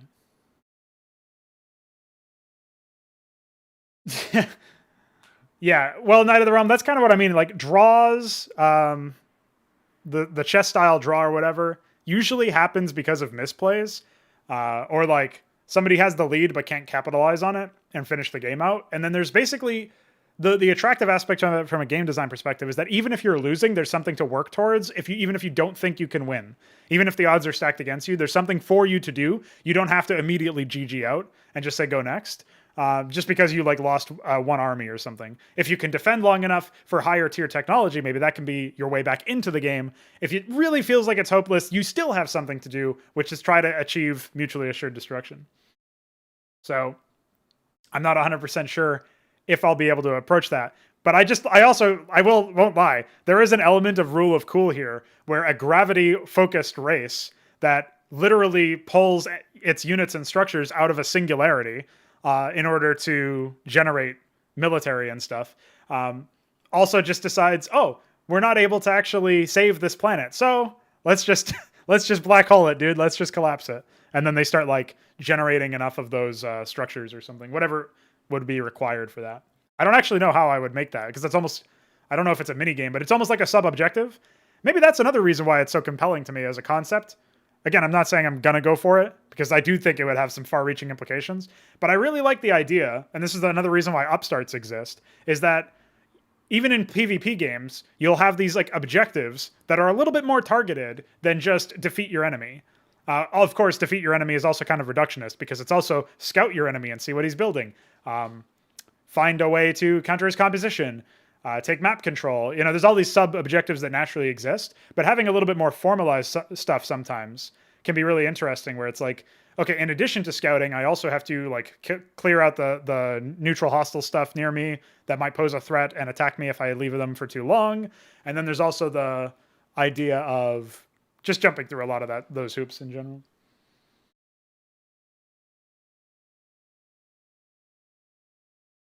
I guess that could manifest Shambler in unbuildable terrain or something for a while. I wouldn't want their buildings to... I wouldn't want their buildings to, like, do damage over time or whatever. Maybe, like, some of their static defense could, but I wouldn't want it to be, like, a thing where you just walk through what was a Catethron base and you just get annihilated for it. But I do think maybe we could play around with something like... the terrain is unstable because of the singularities and has, you know, you have to give it time to dissipate or something. Yeah, I actually have documentation on all this stuff, Gusty. If you go to fraudsclub.com/Xibalba, or there's a link in the description for easier navigation, or you can type !Xibalba in the chat. You'll be given to this. I've got an explanation of what I think the game flow will be like for both Cosmonarchy and Dreamhold, which are the two separate game types, the RTS and the roguelike type thing. So you could read on this if you wanted to see what my vision of the game is. But there's also a section on resources all the way below all of the documentation for individual factions. And there's also a section on upstarts, which explains what they do and what they are, which are basically like AI-controlled neutral creatures. So That should help to answer some of your questions. In short, it will be very similar to Brood War, where you've got two separate resource types. But we are taking some elements, some cues from other RTS games where they have high yield resources that return higher quantities. This was also done in StarCraft 2. I think that's a fine way to have different variety in the base layouts and have basically things that are valued at different amounts. And yeah, we'll have workers that harvest the resources and return them to structures all at once. So it's very, very similar to Brood War in that sense.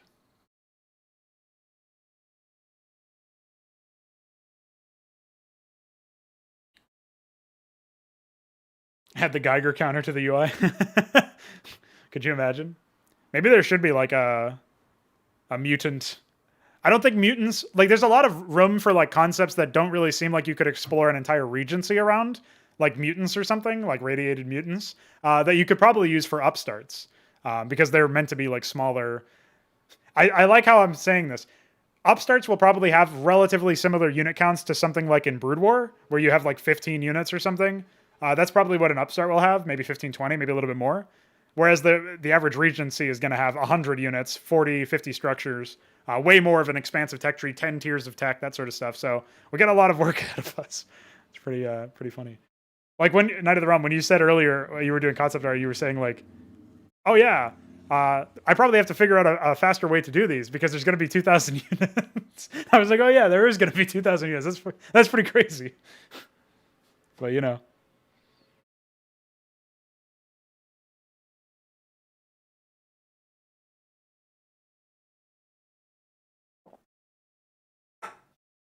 All right.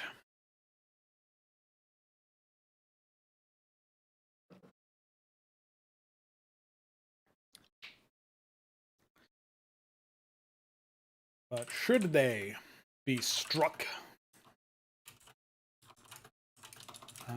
I feel like I don't know of all of the. I don't think all of the units will have like gravity associated technology with their weaponry. They may be subject to wildly different gravitational forces. We'll just leave it at that because that's kind of like hinting at the cosmic nature of the gravity manipulation, where some enemies might like reduce the gravity, which starts to elevate you, and then some of them might increase the gravity, which will lower you down, which is obviously like very distinct in that sense. Yeah, 2015 with those turns. Owned.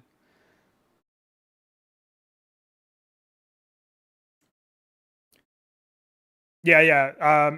Originally they were supposed to have complete dominion over time as well, but for one, as you're kind of hinting at, like gravity has that power anyway, to some extent.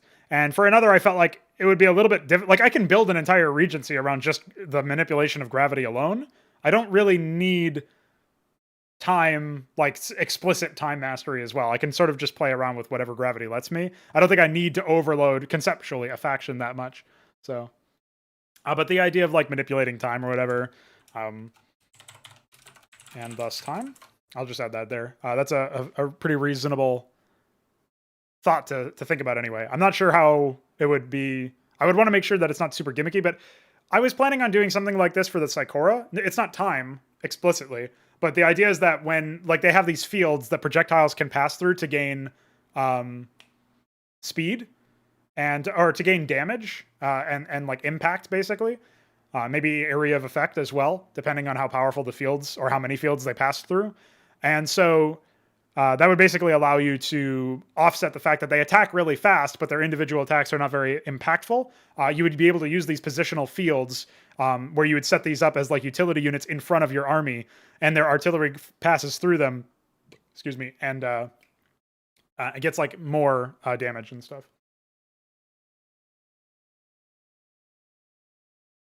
Yeah, that's why it already says that in the upstart description that like they're unique to their given solar system. So that's not really going to be massively true because upstarts will they'll be predetermined in melee maps, but there'll be a finite list of upstarts that you can even have. So that obviously can't be. You will have like, oh, this ice map has the same stuff as this other map. But so I'll probably, maybe that's the answer actually initially, is every unique tile set archetype that we have. I mean, you'll be able to place every, what do you call it? You'll be able to place every type of structure or every type of tile in every map. There's not going to be tile set limitations in that sense, but you'll have like biome archetypes or whatever. So an ice world map, an ash world like lava map or something. Basically, depending on what kind of archetype you've chosen to make your map around, that would influence the like recommended upstarts or something. And obviously, you'd be able to just ignore those recommendations or those conventions because they're probably not going to be explicit recommendations in the editor itself, but you would basically learn them as a mapper, like looking through the first party content. So you'd be able to pick which upstarts you have in that sense. What else we got here? So we hinted at that. We've talked about the attack speeds and the vast distances. So we've hit attacks. We need to cover movement now. So movement is going to be obviously very slow. We'll say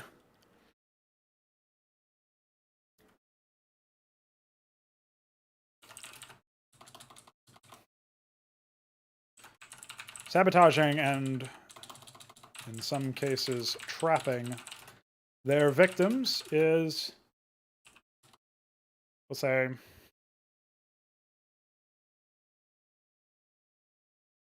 is important for Catethron combat warriors. I don't know. With their exceptionally slow. I don't know. We'll just. I guess we could just say slow movement, hindering any ability to give chase to unfettered opponents. There you go. So that explains the movement. We don't really need to linger on it from there.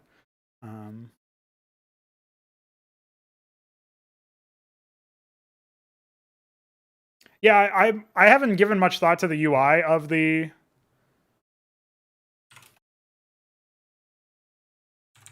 editor yet. I have talked with Veek about shortcuts. So if anybody's ever used Photoshop or like a video editing software, you know that the shortcuts within the keyboard shortcuts are so overwhelming. Like this is one of the reasons why Blender, as great as it is that it's free and that you can download it and that you can get up to stuff and you can use stuff that industry leading blah, blah, blah buzzword shit, all of those people use. It's still so infuriating that there's so much stuff hidden in menus and there's a million keyboard shortcuts immediately. Even if your editor has a very complex set of functionality, you should do some focus testing to figure out what do most people of a specific role that, you know, use your editor for something. What do most people do in that editor? What are the most common tasks? You get all the common tasks between them and you make that the default profile and say, this is your default keyboard shortcut profile. And then you would say like, oh, Pronogo uses this editor all the time because he makes maps all the time. That's all I'd ever see him do when, you know, I tune into his stream 6 months from now. He's just making maps all the time. So what is his setup? He's obviously optimized his keyboard shortcuts for maximum productivity. I'll use his setup because it'll be included with the editor because I'm the creator, so I can do that. Or I'll customize my own from some other basis, and then I'll share it to other people and say, this is what really works for me. Maybe it'll work for you. I like the idea of being able to share those kinds of keyboard shortcut profiles, but I also like specifically not having keyboard shortcuts for every little thing because that makes it a lot less imposing to start like rebinding stuff if you want to. I think if you just have keyboard shortcuts for really basic common operations and then maybe some stuff like tailored to a more advanced user profile, I think that makes total sense. It's way better than just being like, oh, we have Control-Shift-K, Control-Alt-U. Like, we have all of these ridiculous keyboard shortcuts available, so let's actually bind them to stuff. When it's like stuff you might use, like, unless it's a very specific thing, you're a very specific kind of user, you're never going to use it. Or if you do, it'll be once, and it's fine for you to look through a menu for that, by comparison to having it bound to some useless keyboard shortcut with a million modifiers. So I've talked with Veek about that, and he has agreed generally that like that's something that really annoys him about UI in general. But beyond talking about keyboard shortcuts, we haven't really discussed too much about the UI for the editor.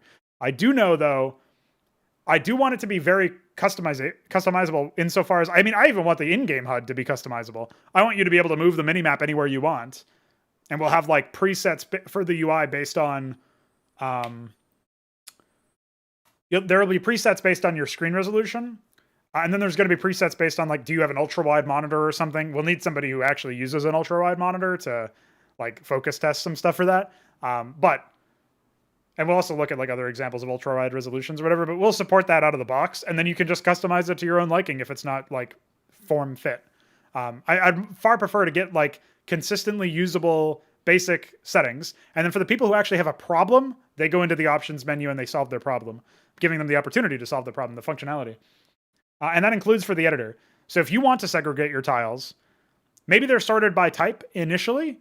And then there's also a button that's like, just list all tile types. In like alphabetical order. And then you can make your own custom list and order it the way you want to. And that can be another thing that you can look at. And you can make your own customizable like folders and groupings and stuff, depending on what you want. But yeah, because we already have a number of people who would probably be interested in playing around with the editor to make levels, I don't think focus testing will be very difficult for that particular thing. But it is something we want to make sure that we do.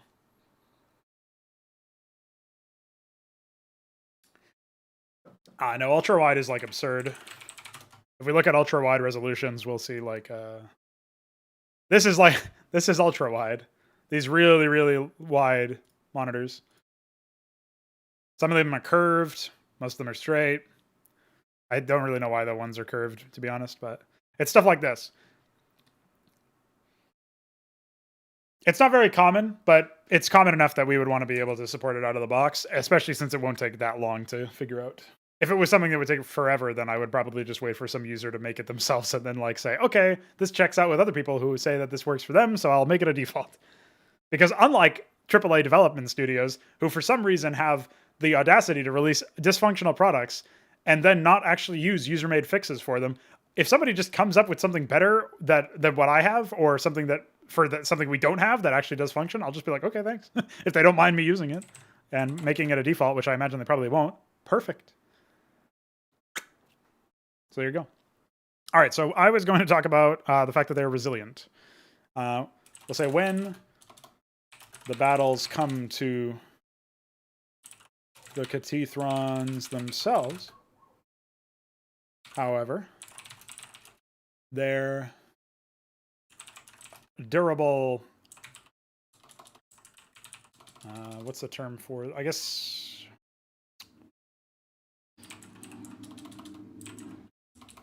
Hulls.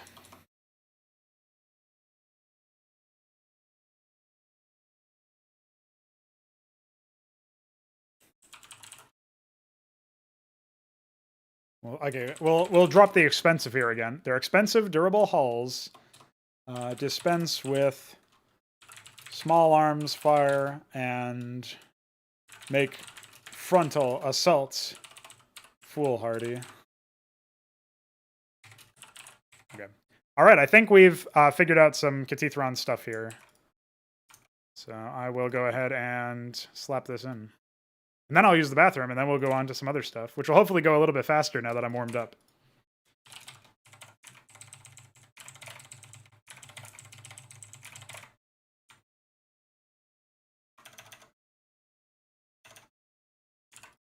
Okay.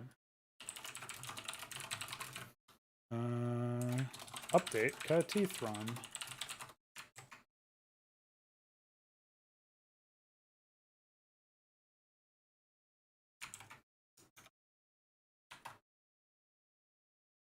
Just quickly scan it.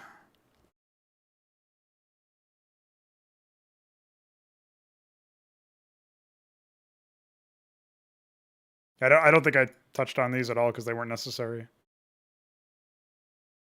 Okay. Yeah, I'm feeling pretty good about this so far. Probably could go into more detail later on. It doesn't really match the detail for the coloplazas, for example, but I also don't know if they need to be any further explained right now. So, cheers to Shambleman for helping me, for being used as a sounding board for this, as well as everybody else who has sat here listening to me ponder on what I would actually do. All right, I'll leave this up for now and use the restroom. When I return, we'll touch on the Ruun and Gatamemtr. So stay tuned.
I have returned.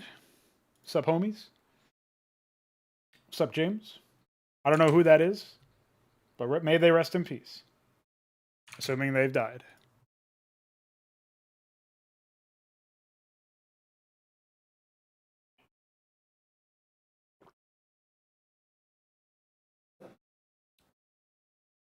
Okay. Talk about some Ruun, homie. I ain't talking about R-U-N-E. I'm talking about R-U-U-N. Didn't expect that one. All right. So this is a pretty good introductory paragraph. At least the opening line is pretty neat. But I think there's a missing connective tissue between the opening line and the description of their physiology. We need to talk a little bit more about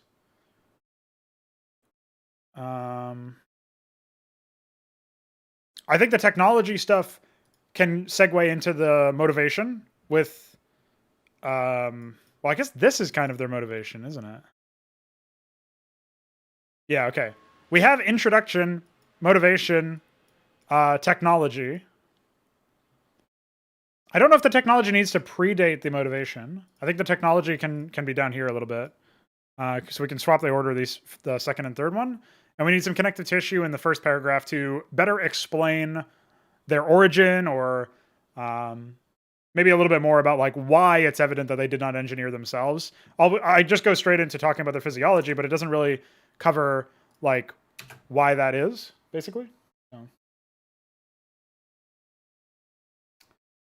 What if I released my dream game and I got negative reviews and popular YouTube critics mocked it? Well, I've actually already made peace with this in a way, because I'm making a game for a very niche audience.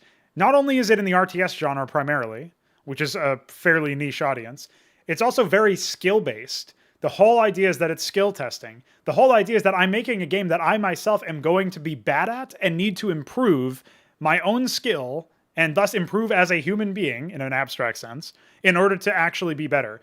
And that's what I view games as, an actual vector for. They are potentially a vector for self-improvement.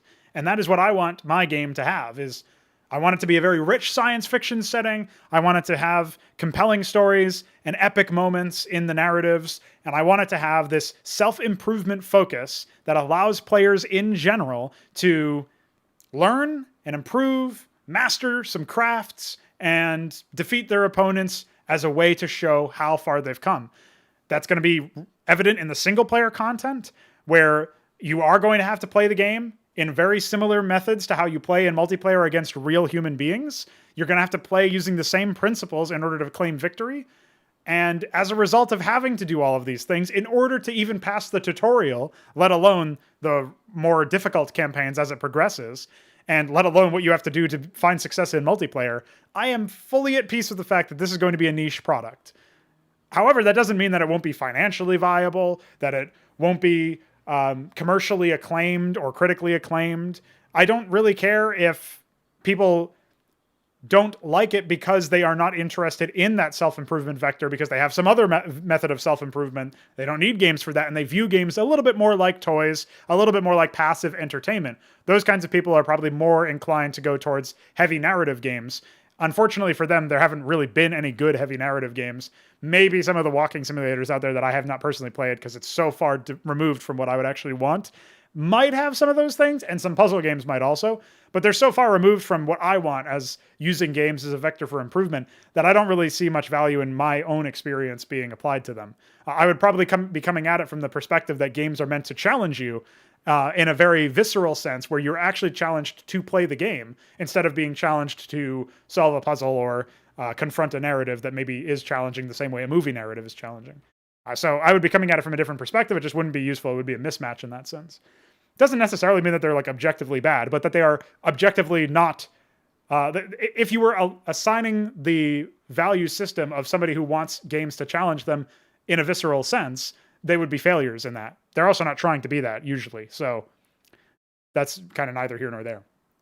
But the idea of a game challenging me to improve at that game, and even single player content challenging me to improve at that game, and all of those elements where I'm the developer of the game, I know everything there is to know about the game, and yet I would still be bad at the game relative to what is possible, relative to maybe professional players in a hypothetical world where there's esports scene or something, which I'm not betting on because esports are not made artificially. They arise naturally. And if that happens, I'm fully prepared and have had a ton of thoughts on how to run esports circuits better, essentially being the benevolent dictator that all of these game developers purport to be while actually just ruining everything. It sounds very audacious to say, but I'm pretty sure I would be able to do a much better job than those guys, even though I'm sure there would be flaws and downsides to my implementations.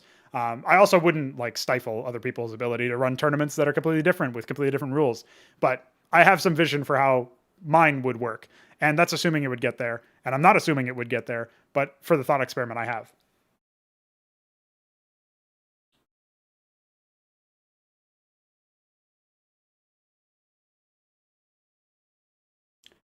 Yeah, so what Shambler says in the chat here, where he says there's an untapped market for actually demanding and competitive RTS.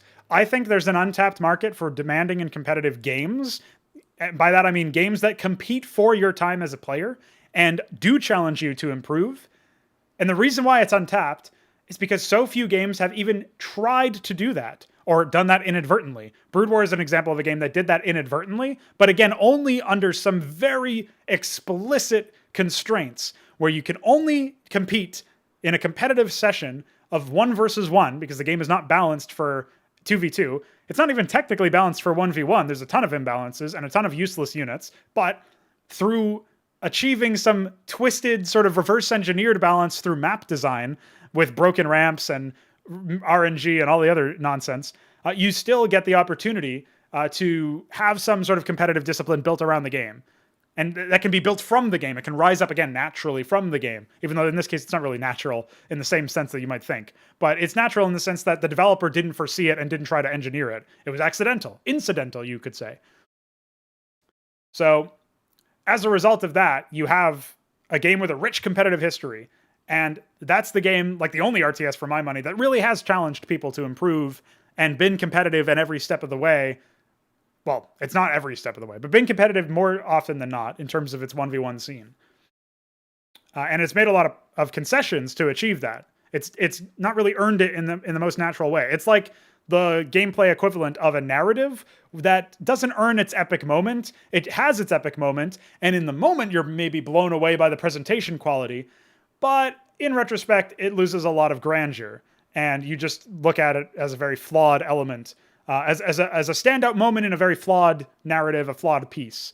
That could be like the stuff they put in a trailer for the upcoming blockbuster movie that is very visceral at the moment, and you're like, oh yeah, that's really awesome, and then you watch it and it's just, oh, it was in service to shit. That's basically what a lot of like the Brood War melee maps are, in service to shit, but that's how they were able to balance the game to the point where it could be played competitively. It would be better if the developers just knew what they were doing or accepted the responsibility when it became obvious that professional careers were going to be decided by random number generation of height and broken ramps. Oh man, I could go on for that for a while. A lot of developers don't like hard games. I don't actually know why that is. I think a lot of people get into game development for the wrong reason. And by wrong reason, I'm obviously applying my own subjective lens to what you should be looking out of a game. They come into game development and they develop games that have the potential to be challenging and competitive for the player's time, but they come into it because they want to tell fan fiction stories, or they want to tell original stories, but they were originally going to be a movie script writer and they got rejected, or they were going to write a novel and they got rejected, and they weren't able to hack it in those fields. A lot of developers, a surprising number of developers, behave as if that were the case, where they're more concerned about how they can stick a narrative in there, and then more recently the activist messages in there, as opposed to designing a consistent narrative. One example of the opposite of what I like this sort of thing is actually the Mackerel DOS. I'll shield my own stuff for now for a second. The Mackerel DOS are an example of a faction where there are aquatic overlords that have elevated lower hominids to a point where they can follow psychic commands, and as a result have become spacefaring off the back of slavery. If this were a mainstream game and Mackerel DOS were there, I mean, I guarantee you they wouldn't be there, because that would just be a no-go zone for discussion, for inclusion in any game. But if they were there would be a massive amount of moralizing where these guys would be seen as the villains in every campaign, and they'd be like treated like pieces of shit, and they'd be called names, and they'd be like, I don't know, some sassy character that would just be like, we got to set them free. I don't moralize about the Mackerel DOS, because those lower hominids, there's an argument, maybe an unpopular one, to be made, maybe one that I don't even agree with. You don't know. I'm keeping it completely abstract and sort of vague right now, because it's not really important. The whole idea is that the moralizing is not important. But if you wanted to moralize, you could moralize from the other side. The lower hominids, the Dossier in this case. Well, they would have done nothing if the Mackerelon specifically hadn't become their overlords, and they hadn't merged into this Mackerel DOS society, civilization, regency. If they hadn't been elevated by this greater consciousness, they would have done nothing on the planet, and they would have just been a race of lower hominids, very unremarkable in the grand scheme of things. There's an argument you can say that elevation has made them much more powerful and impactful on the stellar stage, the cosmic stage, than ever before, than they would have been otherwise. And if you wanted to moralize, you could moralize it from that angle too. So it's just like, basically people got into the games for the wrong reason. Increasingly so as time has gone on. They go into it because they want to tell a story at the expense of gameplay often, because they don't really care about gameplay. Maybe because they're bad, I don't know, like bad players. Maybe because that's just not what they're interested in. They're not really interested in games. They just want to use video games as a vector for their message or their narrative. That's not the right reason to play a video game. It's not the right reason to make a video game. And again, I am applying a right or wrong subjective lens to this, but I think if you're trying to operate within the space of a medium and you don't respect what the medium is capable of, and you don't come into the space trying to create an entry within that medium, within an industry, you're trying to create it for reasons that have nothing to do with what that medium is capable of, you might be in it for the wrong reason. I'll let the viewer decide.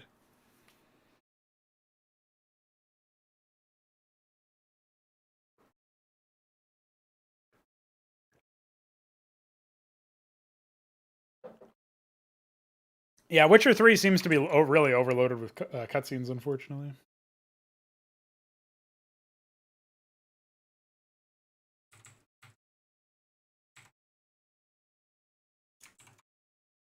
Okay, let's go back to the Ruun.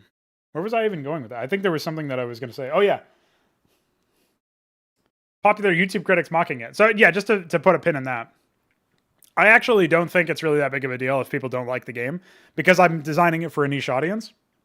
I do think that niche audience is actually bigger than most people expect, but because there have been very limited, if any, examples of games actually being competitive for players' times and respecting their intelligences and challenging them to become better, because there's been so few examples of that, I have a feeling it's going to take a little bit of discovery phase for people to even be aware that that's a possibility. You know what I mean?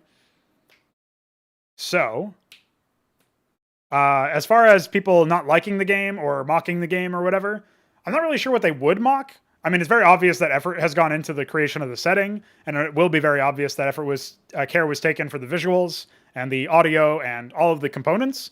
So if people just don't have a good time, I guess there will probably be some people who strawman it or whatever. But besides being upset that people argue from a dishonest standpoint, which I'm quite accustomed to now, having been on the internet for long enough, I don't really know that there would be much of an adverse reaction on my part to that. Again, I can't know until it happens, but I would be very interested actually in genuinely reaching out to some of the people who seemed to have legitimate arguments against the game or legitimate criticisms of the game and try to improve based on what they say and maybe dig a little bit deeper, invite them onto a talk show that I would run or something like that. I mean, I can take a lot of the experience that I've had running podcasts and talk shows in the CSGO space as well as on this very YouTube channel, and I can apply it to the game development aspect. I'm going to be a very forward-facing, outspoken, developing in public developer. So that much is obvious just from these streams. So if somebody like played the game, didn't like it, and then had criticism that I think I could learn from or that I found interesting and compelling, I would love to have them on if they were interested and if they happen to be a YouTube pundit in that sense or whatever. But yeah. Right, which would also still be a straw man because if anything, it's more inclusive. Well, okay, maybe not more inclusive. I'm trying to think how to phrase this because this could easily get you into some weird territory. But I'll say it feels like to me that challenging players is more respectful than just handing them stuff. But the trouble with that is that if you don't agree with that statement, you don't agree with some very fundamental like principles of existence, which makes it very hard to interface with you as a human being who agrees on completely different principles. So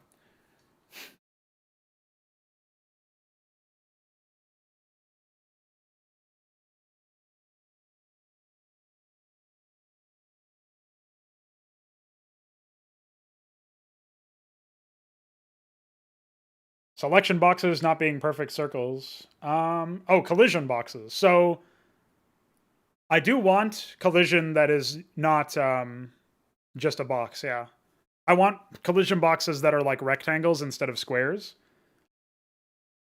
because that's what they are in Brood War. They're not circles. They're the boxes themselves are or the collision themselves are just squares. I mean, technically they're rectangles, but like they're consistent rectangles no matter what angle the unit is facing. So I think collision would be I've gone back and forth on how I would generate collision for units, but it would depend on what angle they were facing, which would have that turn blocking element, actually. I don't know if that's very intuitive for an RTS of this scale to have to potentially micro your units out of that. We would have to make sure that pathfinding is like pretty reasonable and not very automated, but reasonable enough to get out of that situation if that does happen. And maybe we do like a Quake style cheat where in Quake, if you don't know, if you're going at a certain amount of velocity and you're going to clip into a wall, I can't remember which Quake game did this. I think it was something they added in a later Quake game. I don't think it was something from the base game. But when you are about to hit a wall, if you're going at the right amount of velocity and you hit it at a certain angle, it will actually clip into the wall and you'll just keep going.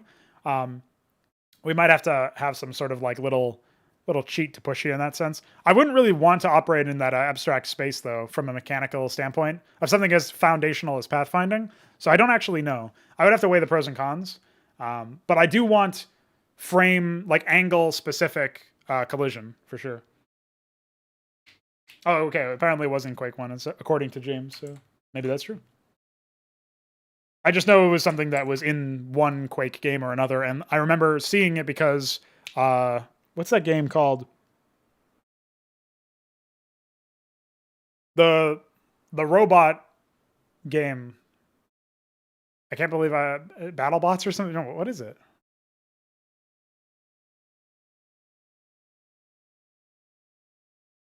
Destructobots or something. What, I don't remember what the game name is, but it's a game that Too Good made. That's all I know.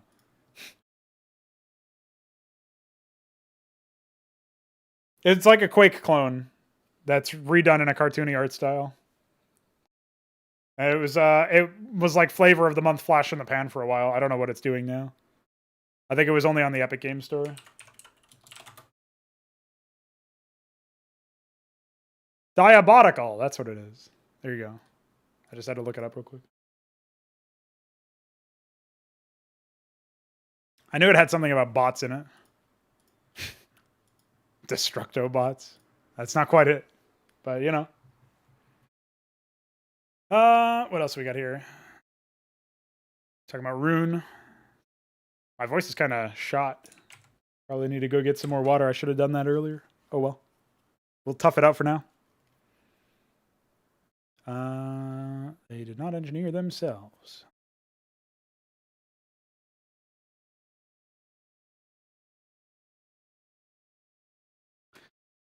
Yeah, we talked about that briefly on the Discord server about how it's the classic move of we'll replace some leadership.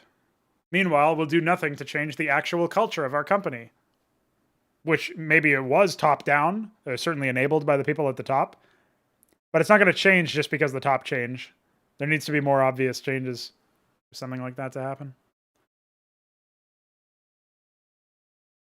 I'm kind of surprised this is what is causing Blizzard so much pain, but you know, they're going to come out with a new Call of Duty, a new World of Warcraft expansion, a new Hearthstone pack, or whatever. Until I can see some real change in the purchasing habits of customers, I'm just going to write this one off as unfortunately, I'm just going to cynically assume that this is another flash in the pan story ultimately. Hopefully it sinks them because they deserve to be sunk. Not necessarily just because of their conduct in like as people. Like they deserve to be sunk as people for that. But they deserve to be sunk as developers a lot longer than this. Like they never should have been able to balloon to this level of ridiculousness. But should is also a very loaded word, so whatever. You guys know what I'm laying down.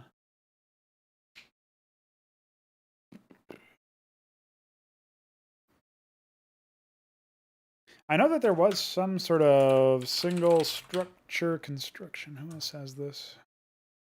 Catethron. Roselium.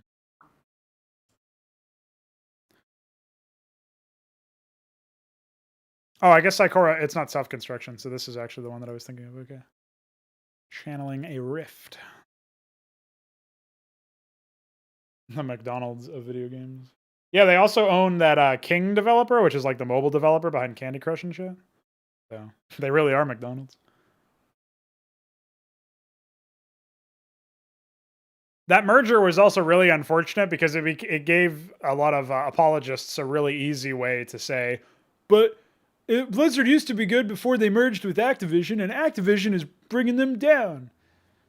Well, if the games that they were making were not a convincing enough argument, maybe the fact that Blizzard had worse violations of basic human dignity in their studios, maybe that will be enough to convince people that actually Blizzard was bad all along and should not have been given the benefit of the doubt because they merged with Activision. I mean, it says nothing. It says something about the fact that people don't have any critical thinking whatsoever when they approach this issue.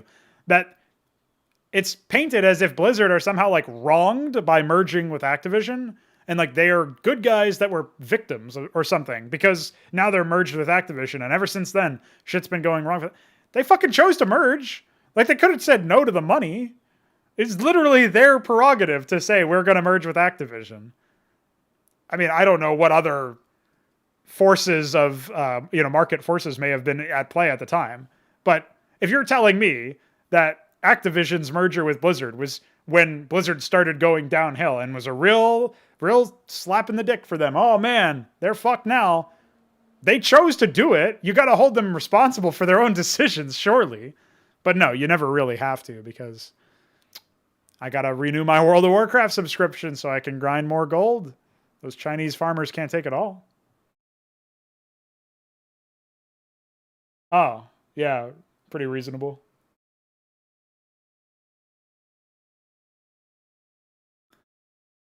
I'm actually kind of surprised that video games didn't get hit with the satanic thing. Whatever.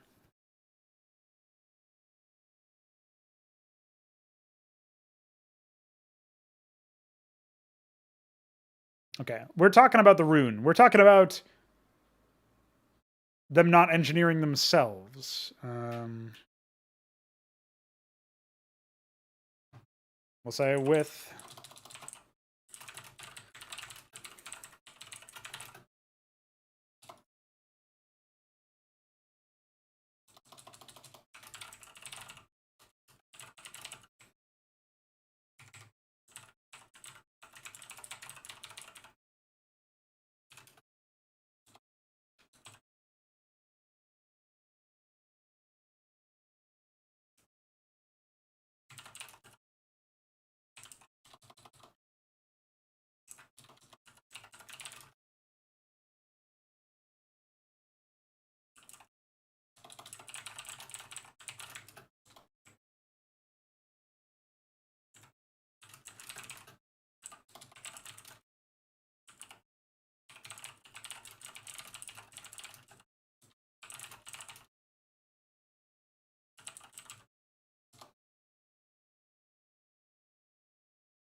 There you go.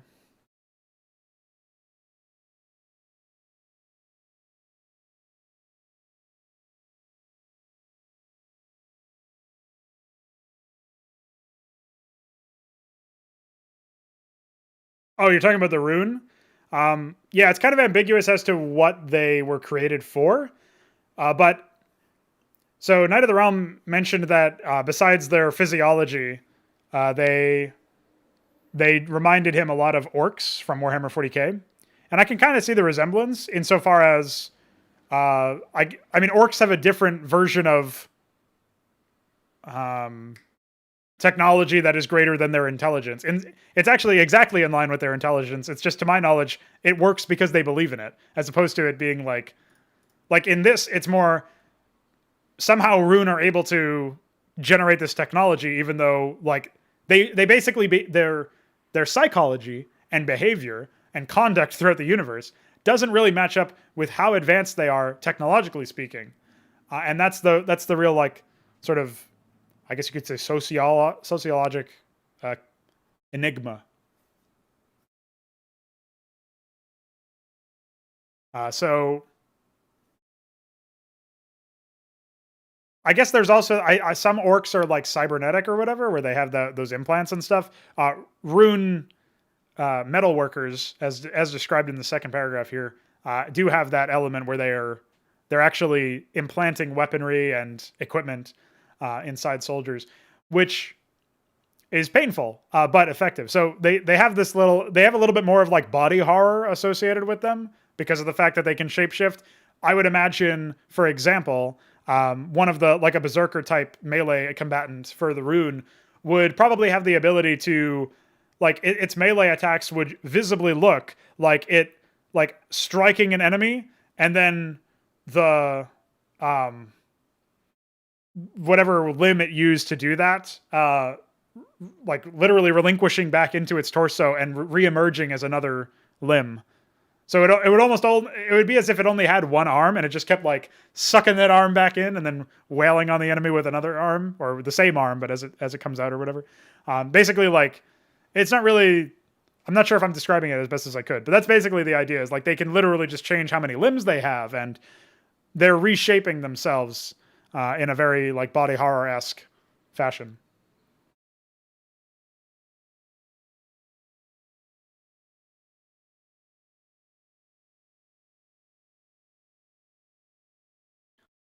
Yeah, the orc thing where they believe their technology into functionality is actually really cool. I wanted to use that for something. I didn't use it for the Ruun. I used that as a basis for a simple concept somewhere. I don't actually remember which. I basically used that concept for maybe I didn't actually write it down anywhere. But the concept that I like evolved from there, because that's kind of a goofy concept. It's really difficult to like buy into that in a setting that's supposed to be very taking itself very seriously. Warhammer 40K was just, it was originally a parody, so there's a lot of like thematic dissonance between a lot of its elements. But since I'm trying to have a non-dissonant reality here, my more serious take on that, using that concept as inspiration, was something to the effect of like technology being a bit more of an extension of the body of a particular entity. So it's more like it has such ability to manipulate its own form or elements of technology. Oh, maybe I used it for the Oros, actually. That might be it. That's what I used it for. So the Oros are like these lizard people that have this mastery over electricity, and they can study it enough that they can manipulate like circuitry. And some of them can even manipulate like the electrical impulses within bodies. So this is essentially explaining how they can use this electricity against both robotics and organics. Because again, I have to make sure that it works from an RTS standpoint. So these guys have the capacity to manipulate technology as if it were an extension of their own form. The same way we have the ability to manipulate our bodies. I guess the Ruun have the ability to manipulate their physiology. The Oros have the ability to do that with technology. So that's the sort of like ability that the Oros generate. And that was my way of taking that concept of a more intuitive and subconscious understanding of technology, or mastery of technology, and having that be like an extension of self, as opposed to like the abstract concept of I have built this thing and I know what it does, therefore when I use it, I know what to expect. It's more like they do it the way that you and I breathe, that sort of thing. So hopefully that explains it well enough. But as far as the Ruun go, instead of them having some sort of natural extension of technology, it's very deliberate for them, but it's just like hard for other races, other species, the scientists of other species, to understand how Ruun are capable of generating this technology, despite being very dull, visibly. Like their outward projection is that of incredible like short-sightedness, and it's not to the point where it could theoretically be like a ploy or like a gag or something where they're like pretending to be stupid, because they regularly like march entire hordes of Ruun to death because they were misled by like some higher intelligence. So like clearly they die because of this exploit, but like en masse they die. And then maybe this is another thing that probably reminds people of orcs, is that they can be used by other races for their own ends. However, they're a little bit more savvy than that. Well, maybe not savvy, but it's more like orcs have to see some evidence. Usually, anyway, I've noticed that in the limited run-ins I've had with Warhammer 40K, orcs have to like see evidence of betrayal, or they get clued in somehow that there's a betrayal happening. The Ruun are just more like, all right, we formed this alliance with these guys, but now we're winning, so let's attack them too. Let's take their shit too, because we want their shit too. And we just want to fight them. So it's like taking orcs and making them even dumber, and then you get Ruun. But somehow they're able to come up with this ridiculous technology. So there's that obvious mismatch there that I think will be pretty interesting anyway, even if maybe it messes with some people's expectations. But yeah, as James is pointing out, like the ability to have implanted maybe like some sort of melee prong or blade. If you implant that into a Ruun, it can then relocate it and maybe reform it to some degree into like a blade, or maybe it's an axe handle, or they could do different things with it to manipulate where the technology is on their form and what their form is actually taking shape into. So it's quite painful for them because they're literally moving a sword throughout their body or something in this case. But maybe they're moving a gun, or maybe they're moving a cannon or something like that. They have the ability to do that.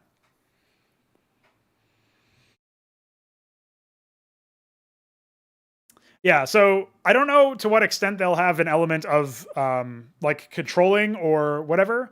I haven't figured out how I want to represent that, but I was first describing the Ruun as decadent, and I think that's an interesting angle to take for a spacefaring civilization where they're motivated by like the treasure haul that they can get out of stuff, which I guess is also kind of orcish now that I think about it. They have that looting thing, although it's rarely represented in gameplay. That you just train a tank and it says looted tank, but you didn't actually loot a tank for it. You know what I mean? Which I guess is probably how you would have to do it for an RTS. You can't like make them fucking gimmick an enemy unit or something. But I like the idea of them basically scavenging corpses for increased strength or something. Maybe not strength, because that's kind of the Thruk domain where they get higher max HP when they scavenge corpses. But maybe the runes could get like attack speed or something. I don't know. Because you get a lot of feature creep if you decide you want to like change what weapon they have, or like itemize, like change their itemization and individual capabilities or something. But like that doesn't really jive with like the scale, especially since Ruun are swarming. It's not like they have like individual units that you could somewhat easily keep track of that with. Like you're going to be training like thousands of Ruun every mission, if not more, if not hundreds of thousands. So like their numbers are going to be pretty absurd. So we definitely can't have that sort of like, oh, this Ruun had the blade augment or shit. Like I'll just take that blade and equip it with my other Ruun. Like nah, dude. There's way too many to bother with that. That mechanic would just never be used, basically, or never deliberately used. Maybe in the early game or something. But I like the idea that maybe they build in strength, so they gain like movement speed and attack speed or something. They're already going to be fairly fast, so maybe they could gain some other stat that would synergize with their speed. I don't know, but I also don't want to like lean too heavily into that, because the reason why I liked the max health thing for Thruk is because they also have a trade-off where they spend some of their maximum health to attack. So you don't really have the nearly the same potential for runaway veterancy of a unit. Whereas if you make it a combat stat, it becomes a lot more like veterancy, a lot more like something that can run away and snowball. And I don't really want to do that, especially since Ruun are meant to be like swarming. So maybe it won't be like that at all, and I'll just come up with some other way to manifest the decadence aspect. I know Gatamemtr is supposed to be able to unlock customized technology based on who it dominates, but I don't know how I'm going to do that either. So, like, there are some of these concepts that probably don't really fit with conventional RTS, to the point where they might not actually be like, it might be completely unrelated.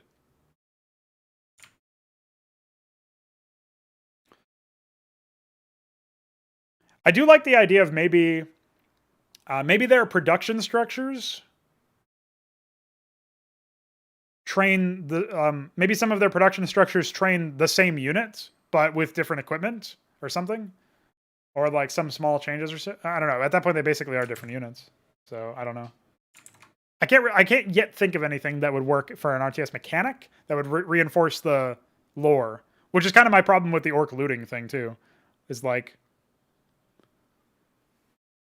maybe instead of trying to loot them for the purpose of, like, maybe they would have something similar to Kolopo where combat gives them resources somehow, and looting the corpses with specific utility units would give you resource injections, but would need like specific investment. Oh, the other thing about Ruun is that they scale up into mobile production structures, which I have to note somewhere here. So that's also going to help. Maybe those mobile production structures would also be the corpse harvesters that would convert it into resources, because then there's a more like direct link to infrastructure, which I like.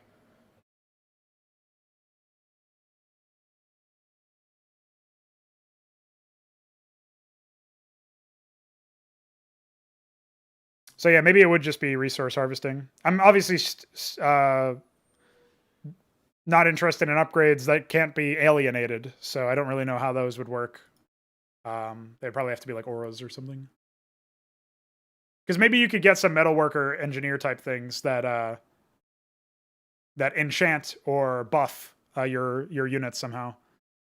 But those would also have to be auras most likely for them to be effective, because again, there's so many Ruun that the idea that you would be enchanting individual units is pretty far-fetched.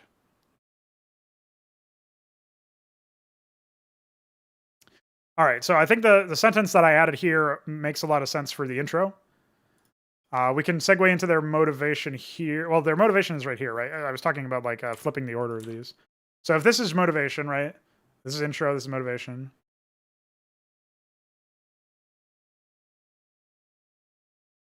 Trophy collections.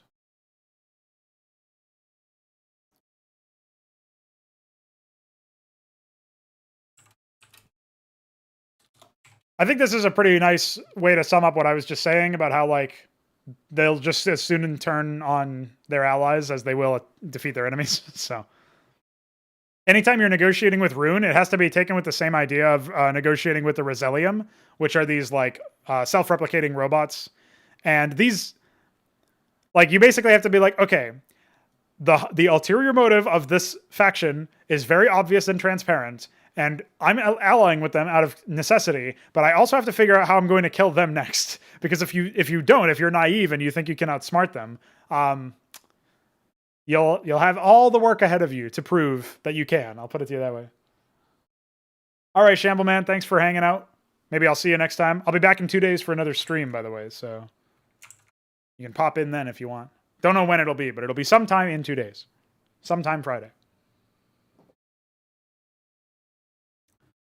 All right, what else do we got here? I know I still have to talk about their frontal agile swarming aspect. We haven't talked about that yet. This is getting into their physical textile or playstyle and biological textile. We talk about like the technology or whatever, the equipment. Even with this, let's see.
The most human faction is probably the Ansifi. The Resellium are not very weird because we already know about. They're called von Neumann probes, and the idea is that they self-replicate based on mining. They mine asteroids and then convert that into another construction of like another probe.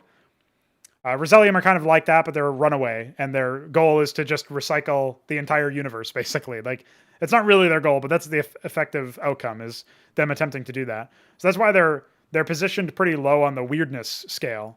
Basically, the Regency list on the website is sorted by weirdness. So Ansifi are the first because they're the most human-like. Resellium are the second because we are very familiar in sci-fi with the idea of a runaway AI. That has a goofy goal, or not goofy, but dangerous goal, really.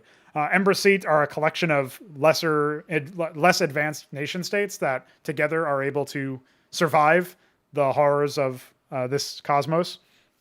So they're listed as the third from the top, as the third least weird regency, and then from there on you get to more alien, more weird cosmic entities.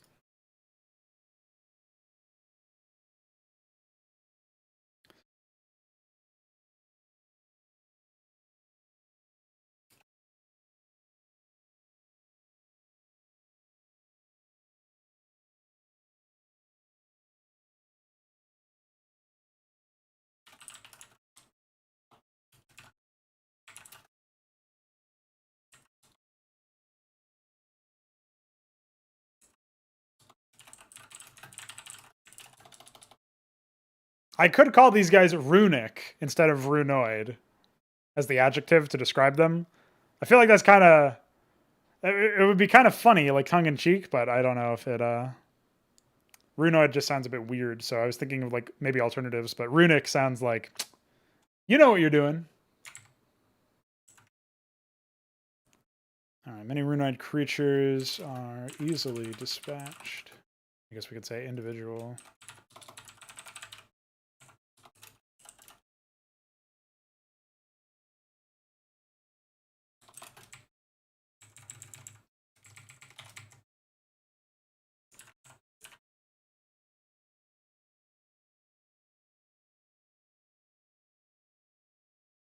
Exactly. I mean, these guys are probably, they might end up getting changed anyway, their actual species name, but we'll see.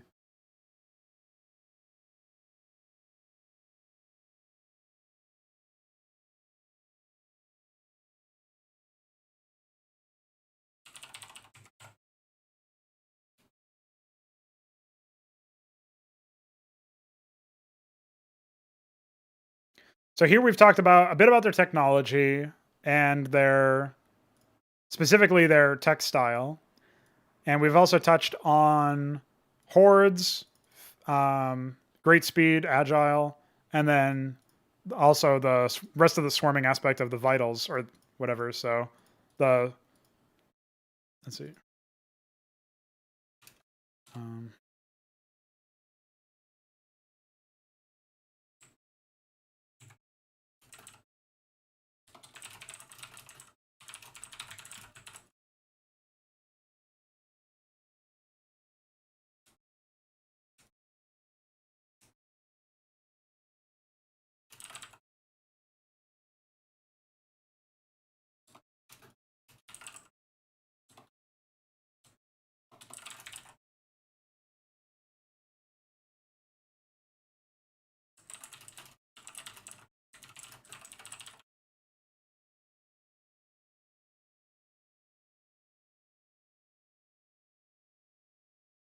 okay, so then we get in the frontal there. So that's pretty good.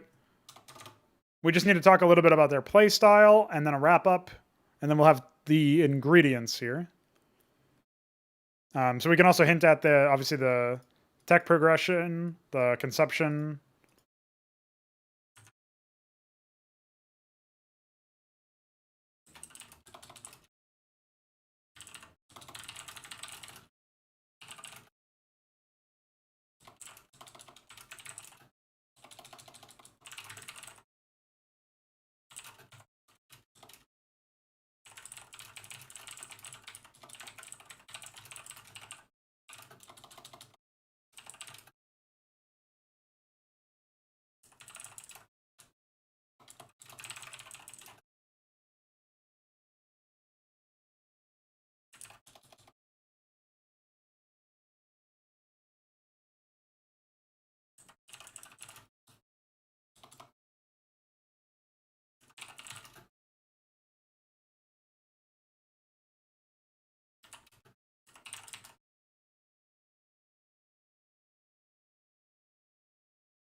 In some ways, the Ruun are probably going to remind some people of Zerg, just because all of their shit's organic, but they won't need to terraform the ground the way that the Orlithrae will, so.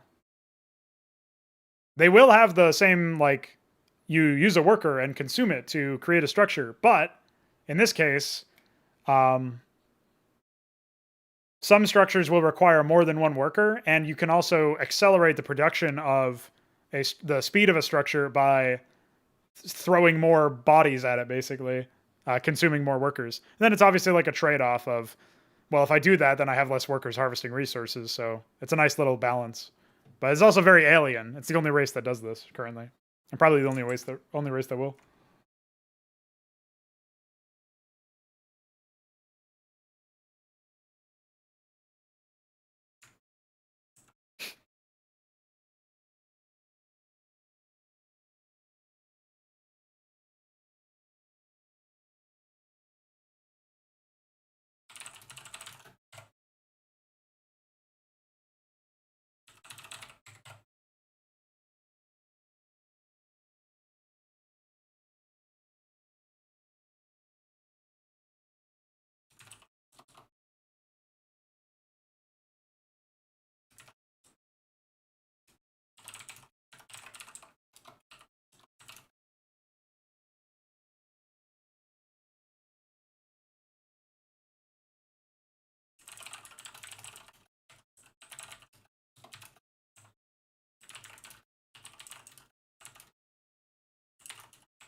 So we hinted at we touched on their production structures, scaling up that way, and the multi-worker consumption construction is already done as well. So yeah, we've done fast-moving hordes, frontline reinforcement. I guess what we could do is we could have some stuff talking about these.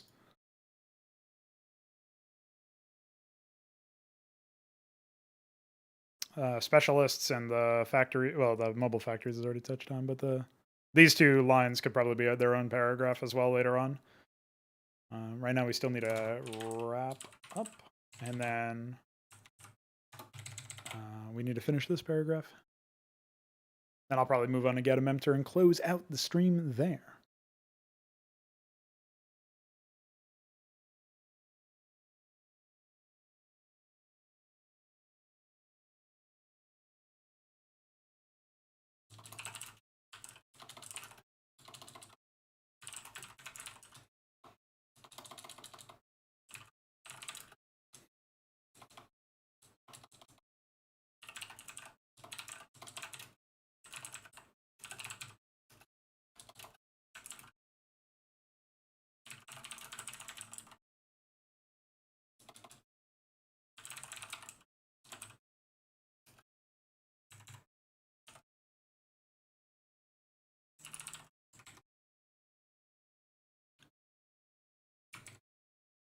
So, Shirk, if you're still hanging out there, I actually had a question for you. After all of the expounding that I've been doing, I'm curious if Solar Throne are still your main homies. They definitely need a bit of an update themselves along the same lines. I guess I can throw that in the scratch pad. And who else needs one? And CFI update.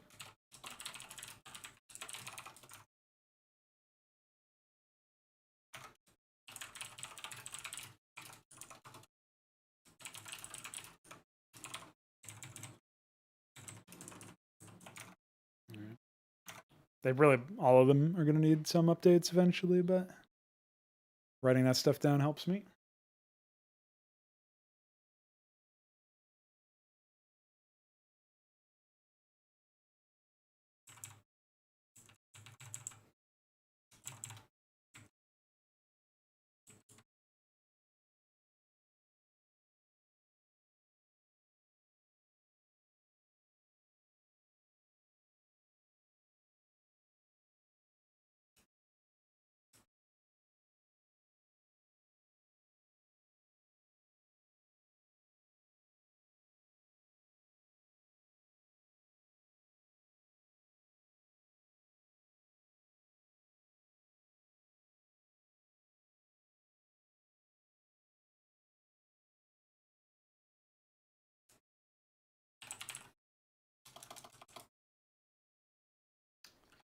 I think it's pretty cool that the Ruun have this like this element where they obviously have the rejuvenation, the regeneration, right?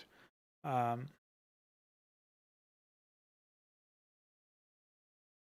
I like the fact that there's this idea that like they almost grow with enough resources they can like grow almost infinitely, and to the point where you could probably have some of the later um, miscreants that are created that are like fucking like horrific entities of their own suffering, really like overgrown and like collapsing on the under the weight of their own growths, so to speak, like runaway growths. Literally playing as a race of tumors, by the way. Could be pretty epic.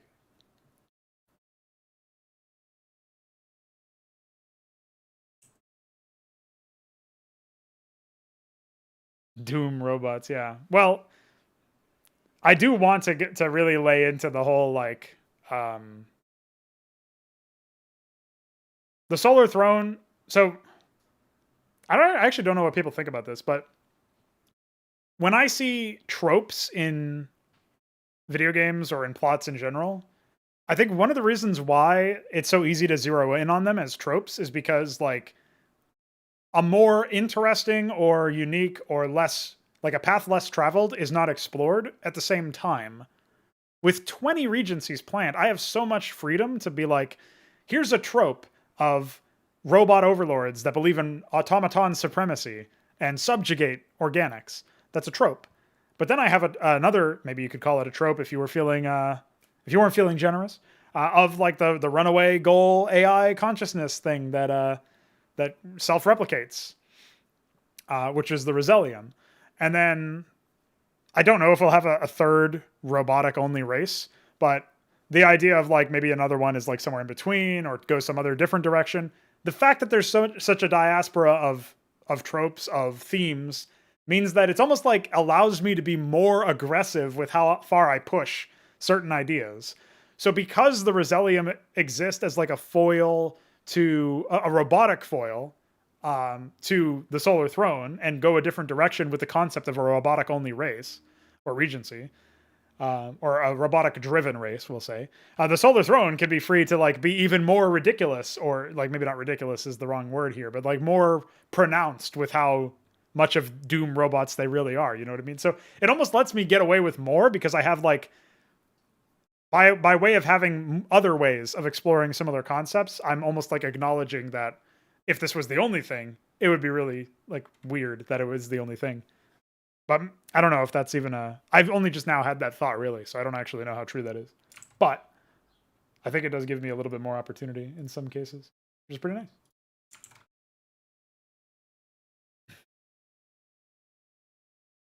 Any particular reason Psychora and Orlo3 catch your eye these days?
These might be I'll throw an idea down here because I just had one.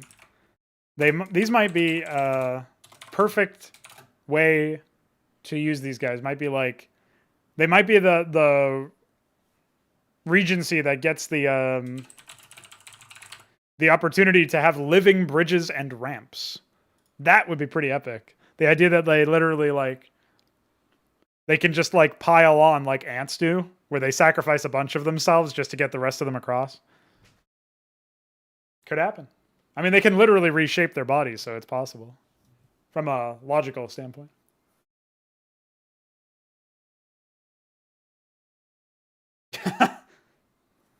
Yeah, that's probably my favorite aspect of the Psychora as well, where they just take this little slice of the sun, throw it on the planet like a piece of bacon. Boom. The cosmic extra dimensional equivalent of. So anyway, I started blasting.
Imagine. You've got mail. Dead.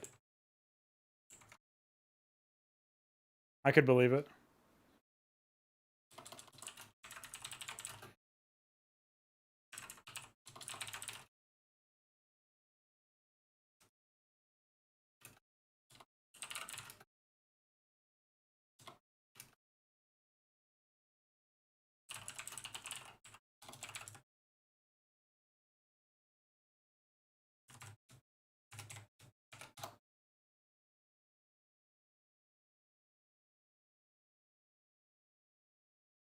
Dude, there will be inside like there was this meme a long time ago. I don't even I think it was on Campaign Creations forum, so you know this was ages ago because it's like a year ago when they got their last forum post. Um, the I think this was in like 2011 or something, but somebody was like they were leaking fake things about StarCraft 2, and one of them was like, "Yeah, I played the leaked alpha today. I really liked the inside a Zerg Hive tile set." But I thought that was weird when they revived Phoenix. And I obviously thought it was really funny that they revived Phoenix later on in Legacy of the Void. But besides being prescient in that sense, they obviously never had an inside a Zerg Hive tile set. But that stuck with me for some reason. Because I was imagining, like, well, what if you really were inside some sort of Zerg superstructure? Well, now we can actually have that tile set, baby. That's a literal... Like, that is a future... Not even potential. That is a future map. Invading an Orlith... superstructure of that sort, or on like literally waging war on an Orlitoskoth, as you mentioned. Like shit like that's possible. Although it does kind of like I think it would instead be more like a dead Orlitoskoth that's already expired and still has like pockets of residual Orlith forces. But the idea of you basically like landing on it to harvest like resources that it's collected down the years where like, you know, asteroids land on it or whatever the fuck I use for an explanation. But the idea of you being able to do stuff like that is pretty cool to my mind. Like in my mind, I really like the idea of like fighting on a dead organism that's the size of a moon or something, or even a larger planet. Just reminding you that, like, oh, not only did this organism used to live, but somebody killed it. Something destroyed this. Like, what the fuck? How is that even possible? Because it's so huge and surrounded by other stuff. But, like, that's the bigger fish principle, or bigger tank principle, depending on where you come from. There's always a bigger tank. Always a bigger fish. Pretty epic. Okay, we've talked about the scaling cliffs, talked about the action specialists. We've got all sorts of stuff here. So now we wrap these guys up and post them to the website, take another break to get water, and come back for Gatamemtr's ass. I guess I can quickly go back to the scratch pad and mark the Catethron update as done. I don't know when I'll do the Dreamhold stuff, but whatever. That would be funny subtext if it was like a giant like squid Cthulhu thing instead of an Orlithoscoth. They'd be like, oh, that's weird. This doesn't look like the average Orlithoscoth. That's like a Mapcrap map or something. Mapcrap in the new engine is going to be fucking insane, by the way. With the added level of, like, what do you call it? Efficiency that we can achieve. It's going to be pretty nice.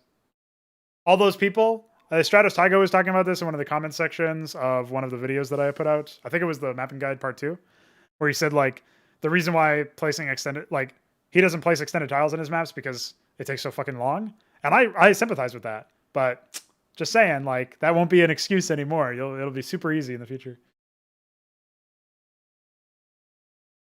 So you guys say that, but if they were going to go to the Void and they were going to defeat Amon, that's what they should have done. You should have been fighting on top of Amon. Like, I've had this idea in my head for so long, not Amon specifically, but like a villain or an enemy, like antagonizing force being the battlefield that you are on is super thematic.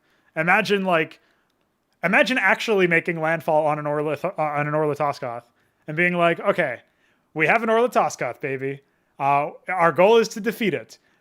So let's occupy some of the defense force while like some of our allies go. That would be a real legitimate like 16v16 map where you have all of these militaries trying to land on the Orlithoscoth and just eventually probably getting overwhelmed by all of the different Orlith forces. Like, that shit's pretty epic. Like, grand scale stuff, trying to defeat an entire planet. Good luck. But like, that's what you would have to do if you wanted to do that in an RTS context. And the fact that I've never seen that, like, there's that Vital Device game, which was like a Korean RTS game. I think it was Korean anyway, where you were inside a human body trying to defeat a pathogen or something. And that's kind of like a novel gimmick from a storytelling perspective. But that's like the closest I think I've ever seen to literally fighting on an entity. 5,000 Marines targeting this one. I could believe it. Hey, that would be a case where Catethron's collapsing the battlefield into a singularity would actually be a net victory. With that, the idea of the mutually assured destruction concept I had a while ago.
That's basically what it would feel like if you were trying to take on an Orlitoskov.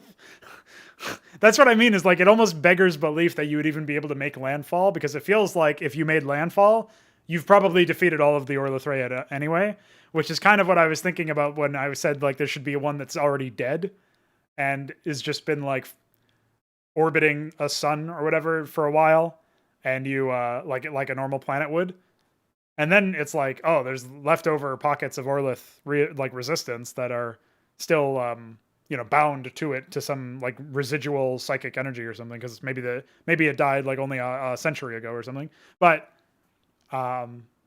you could imagine like playing as an Orlith, like maybe that's part of the Orlithrea campaign or something, is reclaiming an Orlitoskoth, or like integrating the residual hordes of that dead Orlitoskoth into your own army or something like that. There's a lot of things you can do with this setting, which is really exciting. Like, there's just so much shit that you can tap into as far as like novel areas of just novel aspects of life, basically. Yeah, okay. Yeah, can't wait.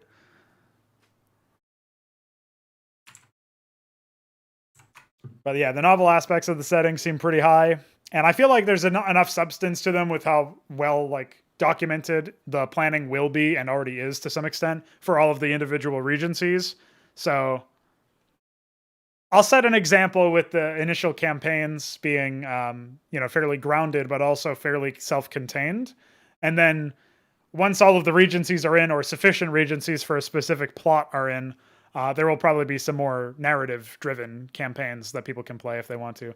Like, the amount of single-player content alone in this game is going to be pretty high, so you'll probably have like 30, 40 hours of... I mean, let me think about it. If each map takes on average, we'll say 30 minutes is a very low estimate. I think like some maps are going to be shorter than others, but I think a lot of them are going to be like an hour, hour and a half.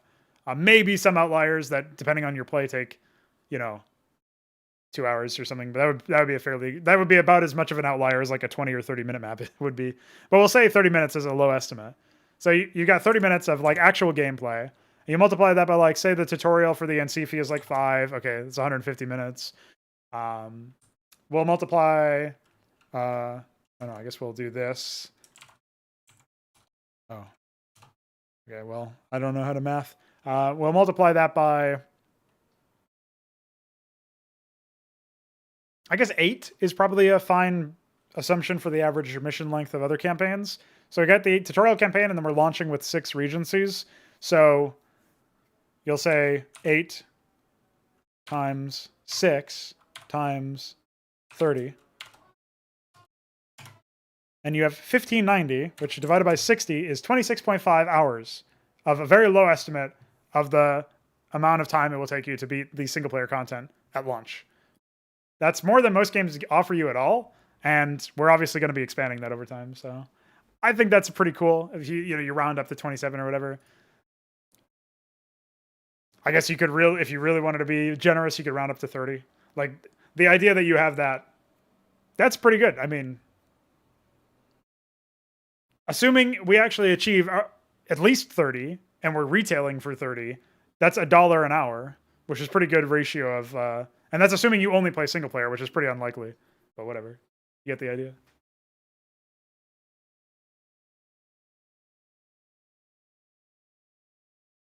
And then obviously your value for the expansion packs is going to be way higher than that, because each campaign of, what was the value that I got out of that? It was 8 times 30.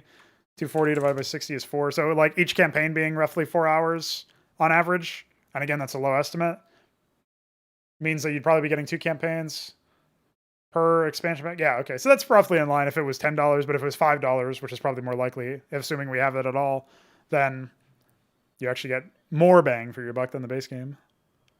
There's some shit there. There's some potential there.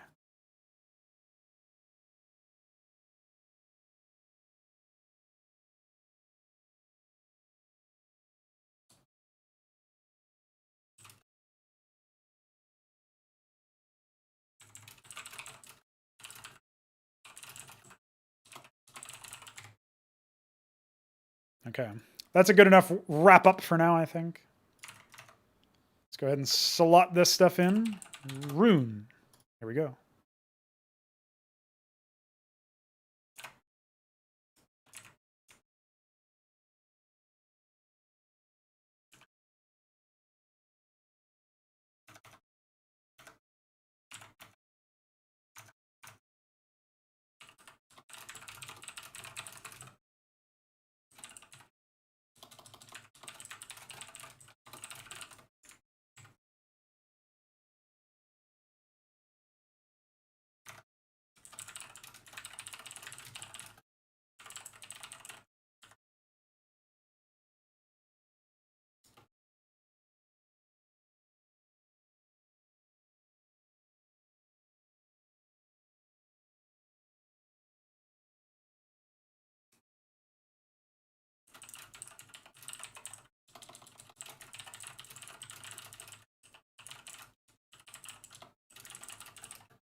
I've moved into South Korea. Or, well, I wouldn't want to go to California, but just to prove that I have the money. That would be a very irresponsible use of my cash, TBH.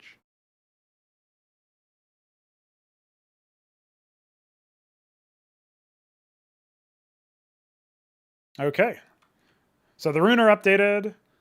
The Catethrons are updated. That looks much better than it did before. Gatamemtr, you are next, homie. And I say homie singular because Gatamemtr is one entity. So drink that in. I'll go get some water so I can drink it in, and then we'll bang this guy out. BRB.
All right.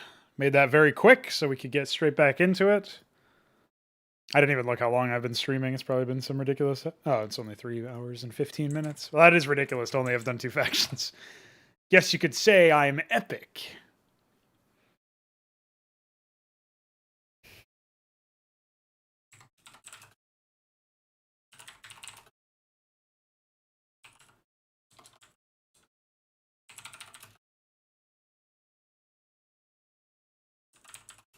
Engage.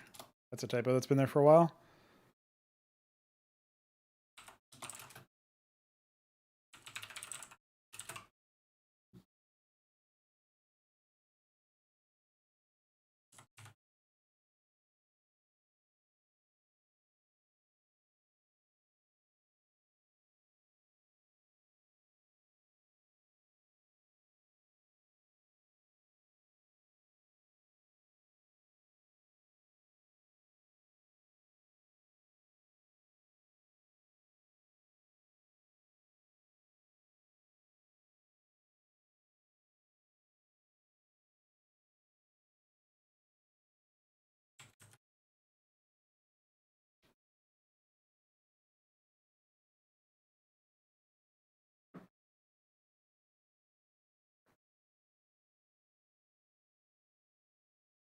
So this opening paragraph is a nice introduction and also talks about the motivation.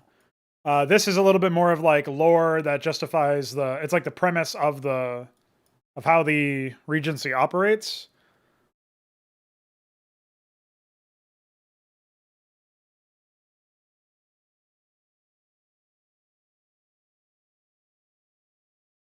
But this is still a little bit more about like motivation or whatever. Well, not really motivation, but like operation.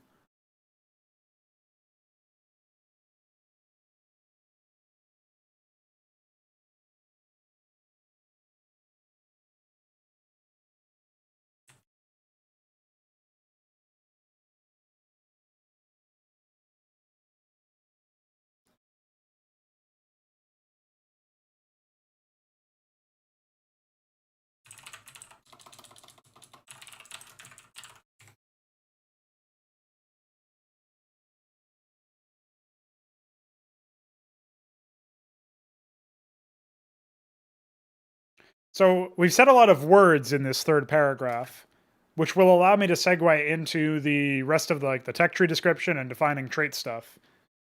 But it doesn't really explain too much about how it works, or even really what the premise is. Replication of inorganic assets. I guess it's like downloading the blueprints or something. So we could say the blueprint for the blueprints for its inorganic assets.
So this way I was able to parlay that into a little bit more of a logical explanation of how the replication occurs, as well as the combat organ stuff related to average speed. So I talked about vigilant and soldiering basically.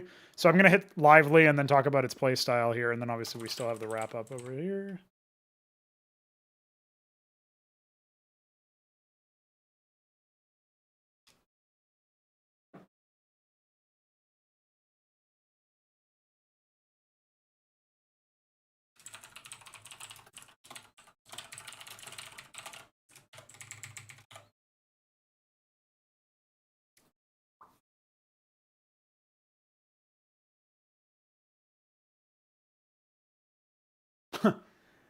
I actually wonder what the tech progression is going to be like for these guys. They have this opportunity to. They're going to be relatively controlling with how they like take command of other creatures. Other creatures become Gatamemtr, essentially extensions of its will. So they're going to need. Let's see.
I like this rewrite of the aspect of how the consciousness stuff works, because Gatamemtr is essentially using a lot of its organs, a lot of its aspects, as extensions, like nodes in a network to distribute information to other adjacent nodes, which means you might initially have your own memories still intact there and something to like something related to its own consciousness, but the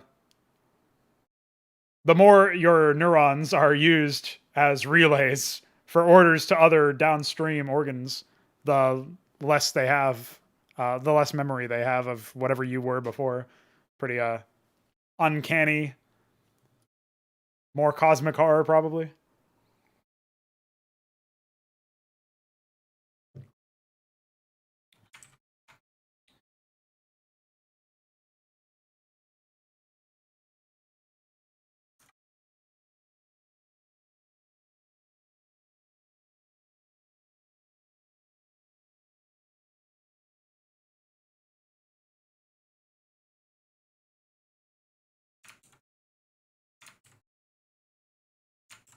Okay. All right, let's head up the single worker consumption. I didn't really figure out about tech progression. I guess so Gatamemtr will actually have the unit morph into other unit thing. It'll be so that's from Zerg, obviously. Orlithray instead combine organisms. So Gatamemtr organs will be recycled into other things, and some of the Gatamemtr organs will be more versatile, which will be where the structures come from.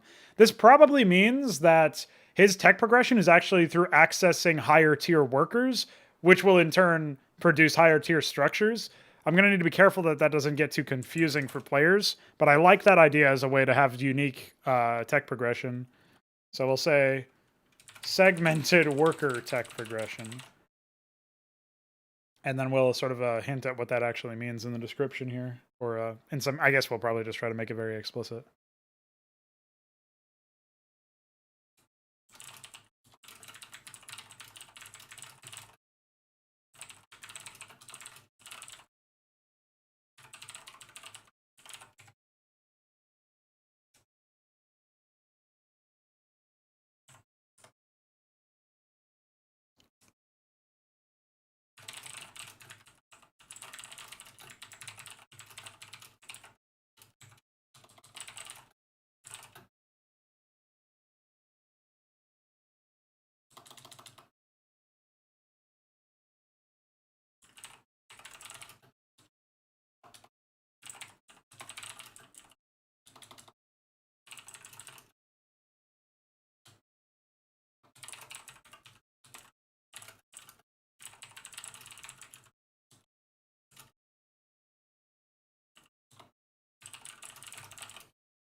There we go.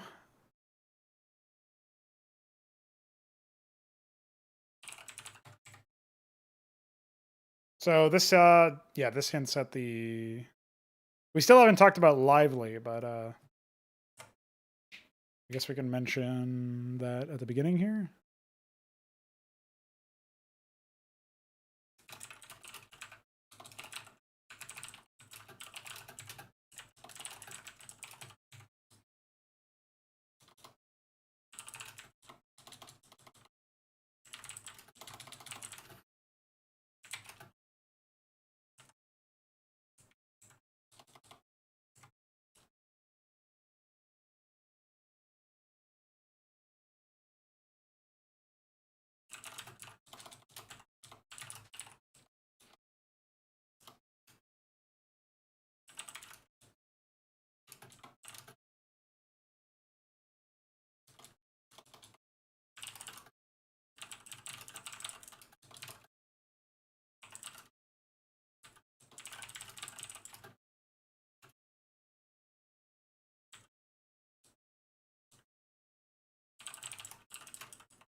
Okay, that's pretty good. So we've hit on vigilant, soldiering, lively, and we've also touched on biological and its tech and worker construction stuff. So we still have to touch on the controlling aspect. And we haven't really touched on what kinds of units it actually has, but I think I'll probably save that for later. The controlling stuff I can work into the wrap-up and then expound upon at a later date.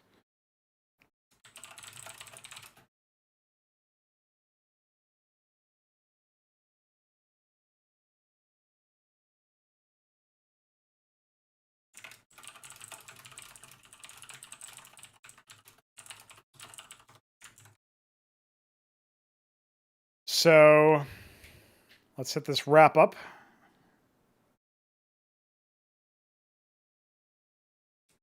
I still don't know how I'm going to facilitate the controlling aspect with like the replication. Like, I guess the controlling aspect is really just like, there might be some sort of strength in numbers type communication or where like the more units you have in a consolidated area, the easier it is to control or something. That would link back up with the lore of them having that connection between organs. So that might be one way to explain that, which would be something like...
So this is like our cheating little end paragraph there for now. And we can, yeah, we can slap some stuff in, you know what I mean?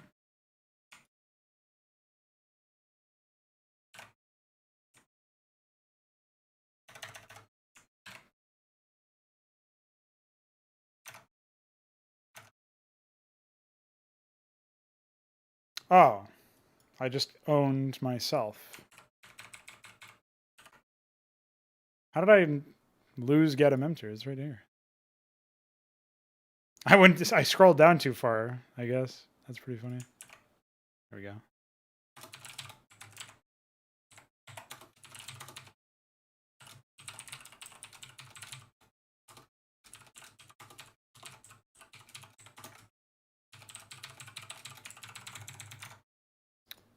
Okay.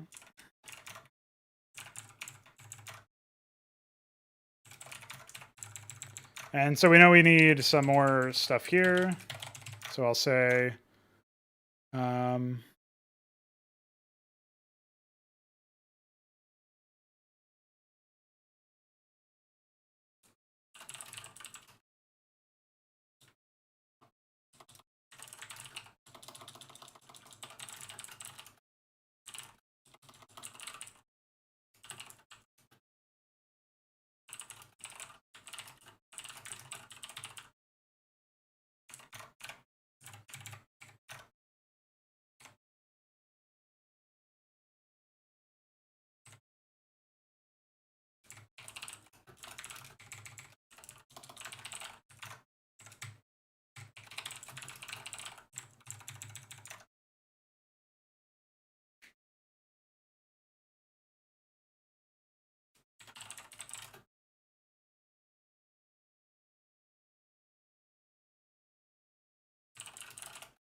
Okay. I think that'll be a good stopping point for today, at least on stream.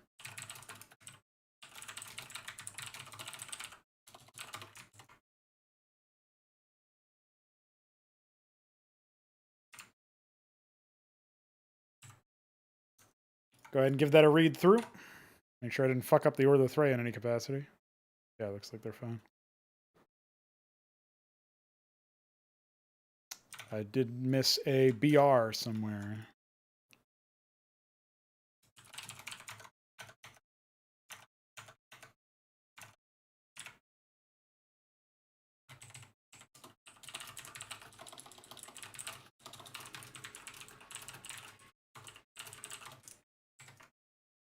That's why you test even your website, dude. There we go.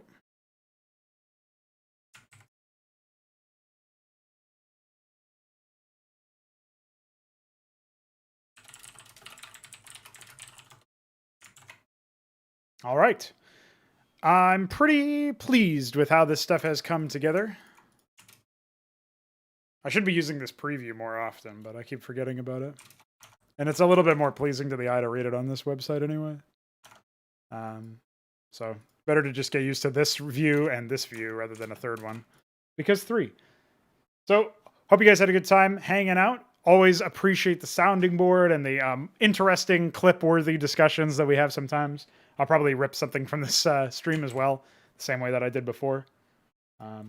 Overall, pretty good stuff. Remember, we have a Discord server. There's a public area. You don't have to fill out a form anymore to access. And we get to talk about projects and real-time strategy games and all sorts of other shit. So hop in if you like. And we will be back in 2 days for another one of these streams. Smoochy Shirk, and bye-bye.